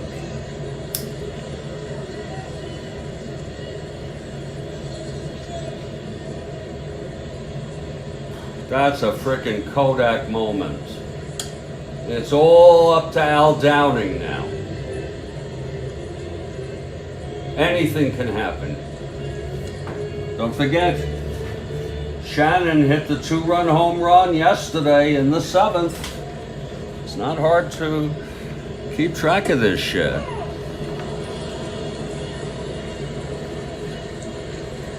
This game has not been for the weak-hearted. This has not been for, you know, I think I'm dying anyway. I'm gonna clear this out. I think it's clogged.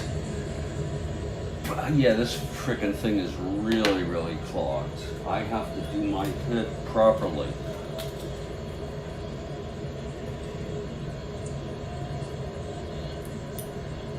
In order to, because I'm afraid, Dave.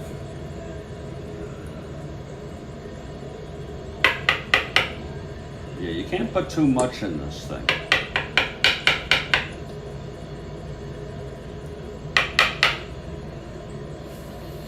Still freaking clogged.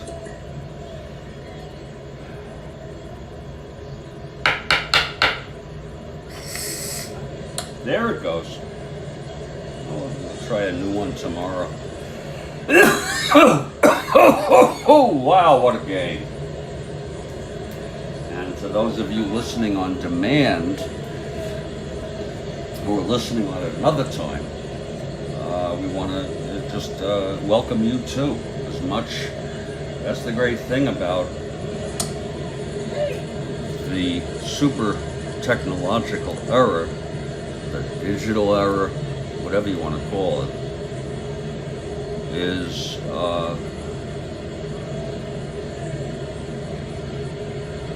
most stuff you can do anytime.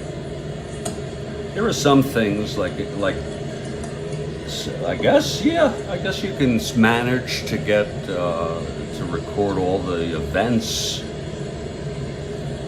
and then go back to it at your leisure. I'm not really into looking at anything. I'm just interested in the news, music.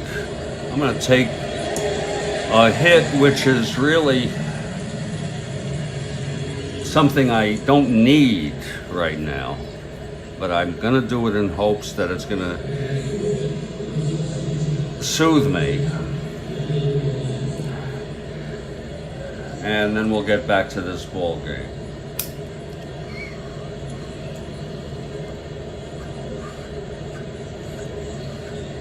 Nice and smooth.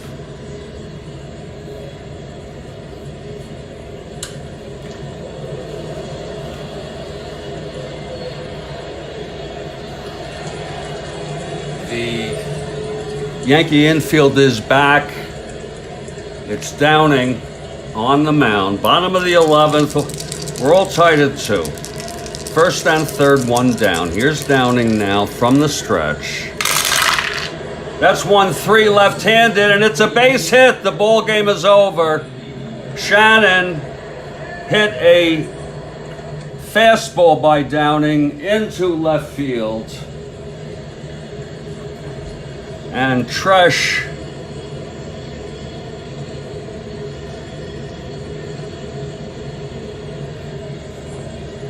just threw the ball back. He threw it in the frickin' air out of anger. A walk-off single by Mike Shannon after he hits the home run in the first game in what we thought would put the Cardinals ahead 7-6. He hit the 2-run home run, only for the Yankees to score 4 and win it 10-7 in the first game. Downing got the win, Taylor the loss. Here in the second game, the loss goes to Downing in just a remarkable turn of events, and the win goes to Barney Schultz.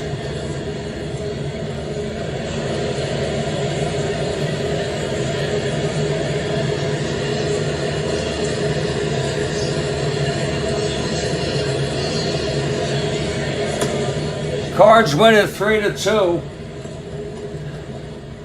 Shannon was not going to be denied. Good sportsmanship. My regrets, Kathy Harden. After all, though, let's look at it this way. The series is now tied 1-1. Schultz pitched that top of 11th, retired the side in order, struck out one batter. No runs, got the win. Downing pitched 1 inning.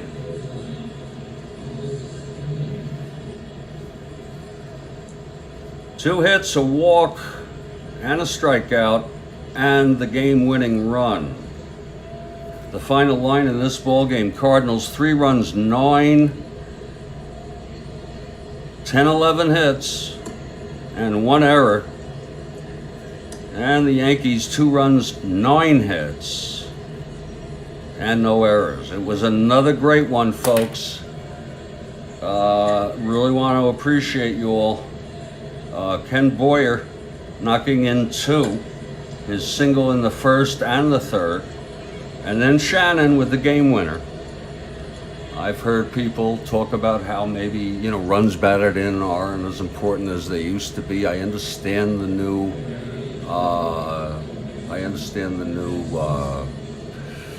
ways of, I don't understand them, but I know of them, ways of doing statistics. But to me, there's nothing more dramatic than Mike Shannon with a walk-off run. My regrets to Yankee fans. How did I feel with reflection during the game?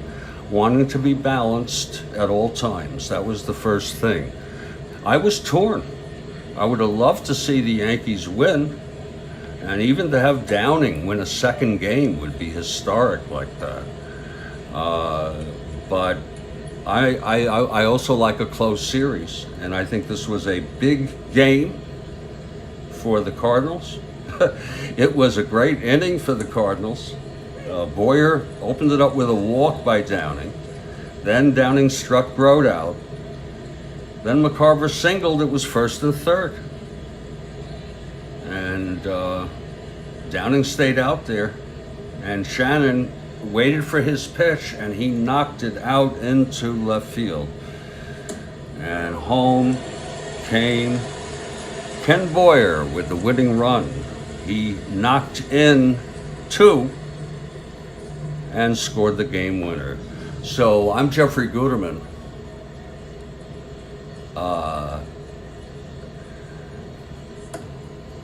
And it's just a huge walk-off is the something you want to remember here.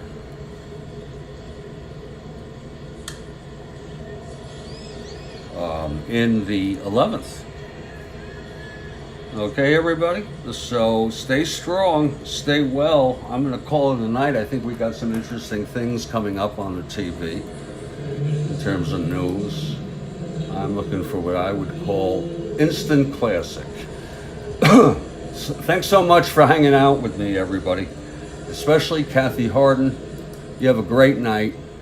And I'll do something tomorrow. If it's not a game, it'll be a message. Take care.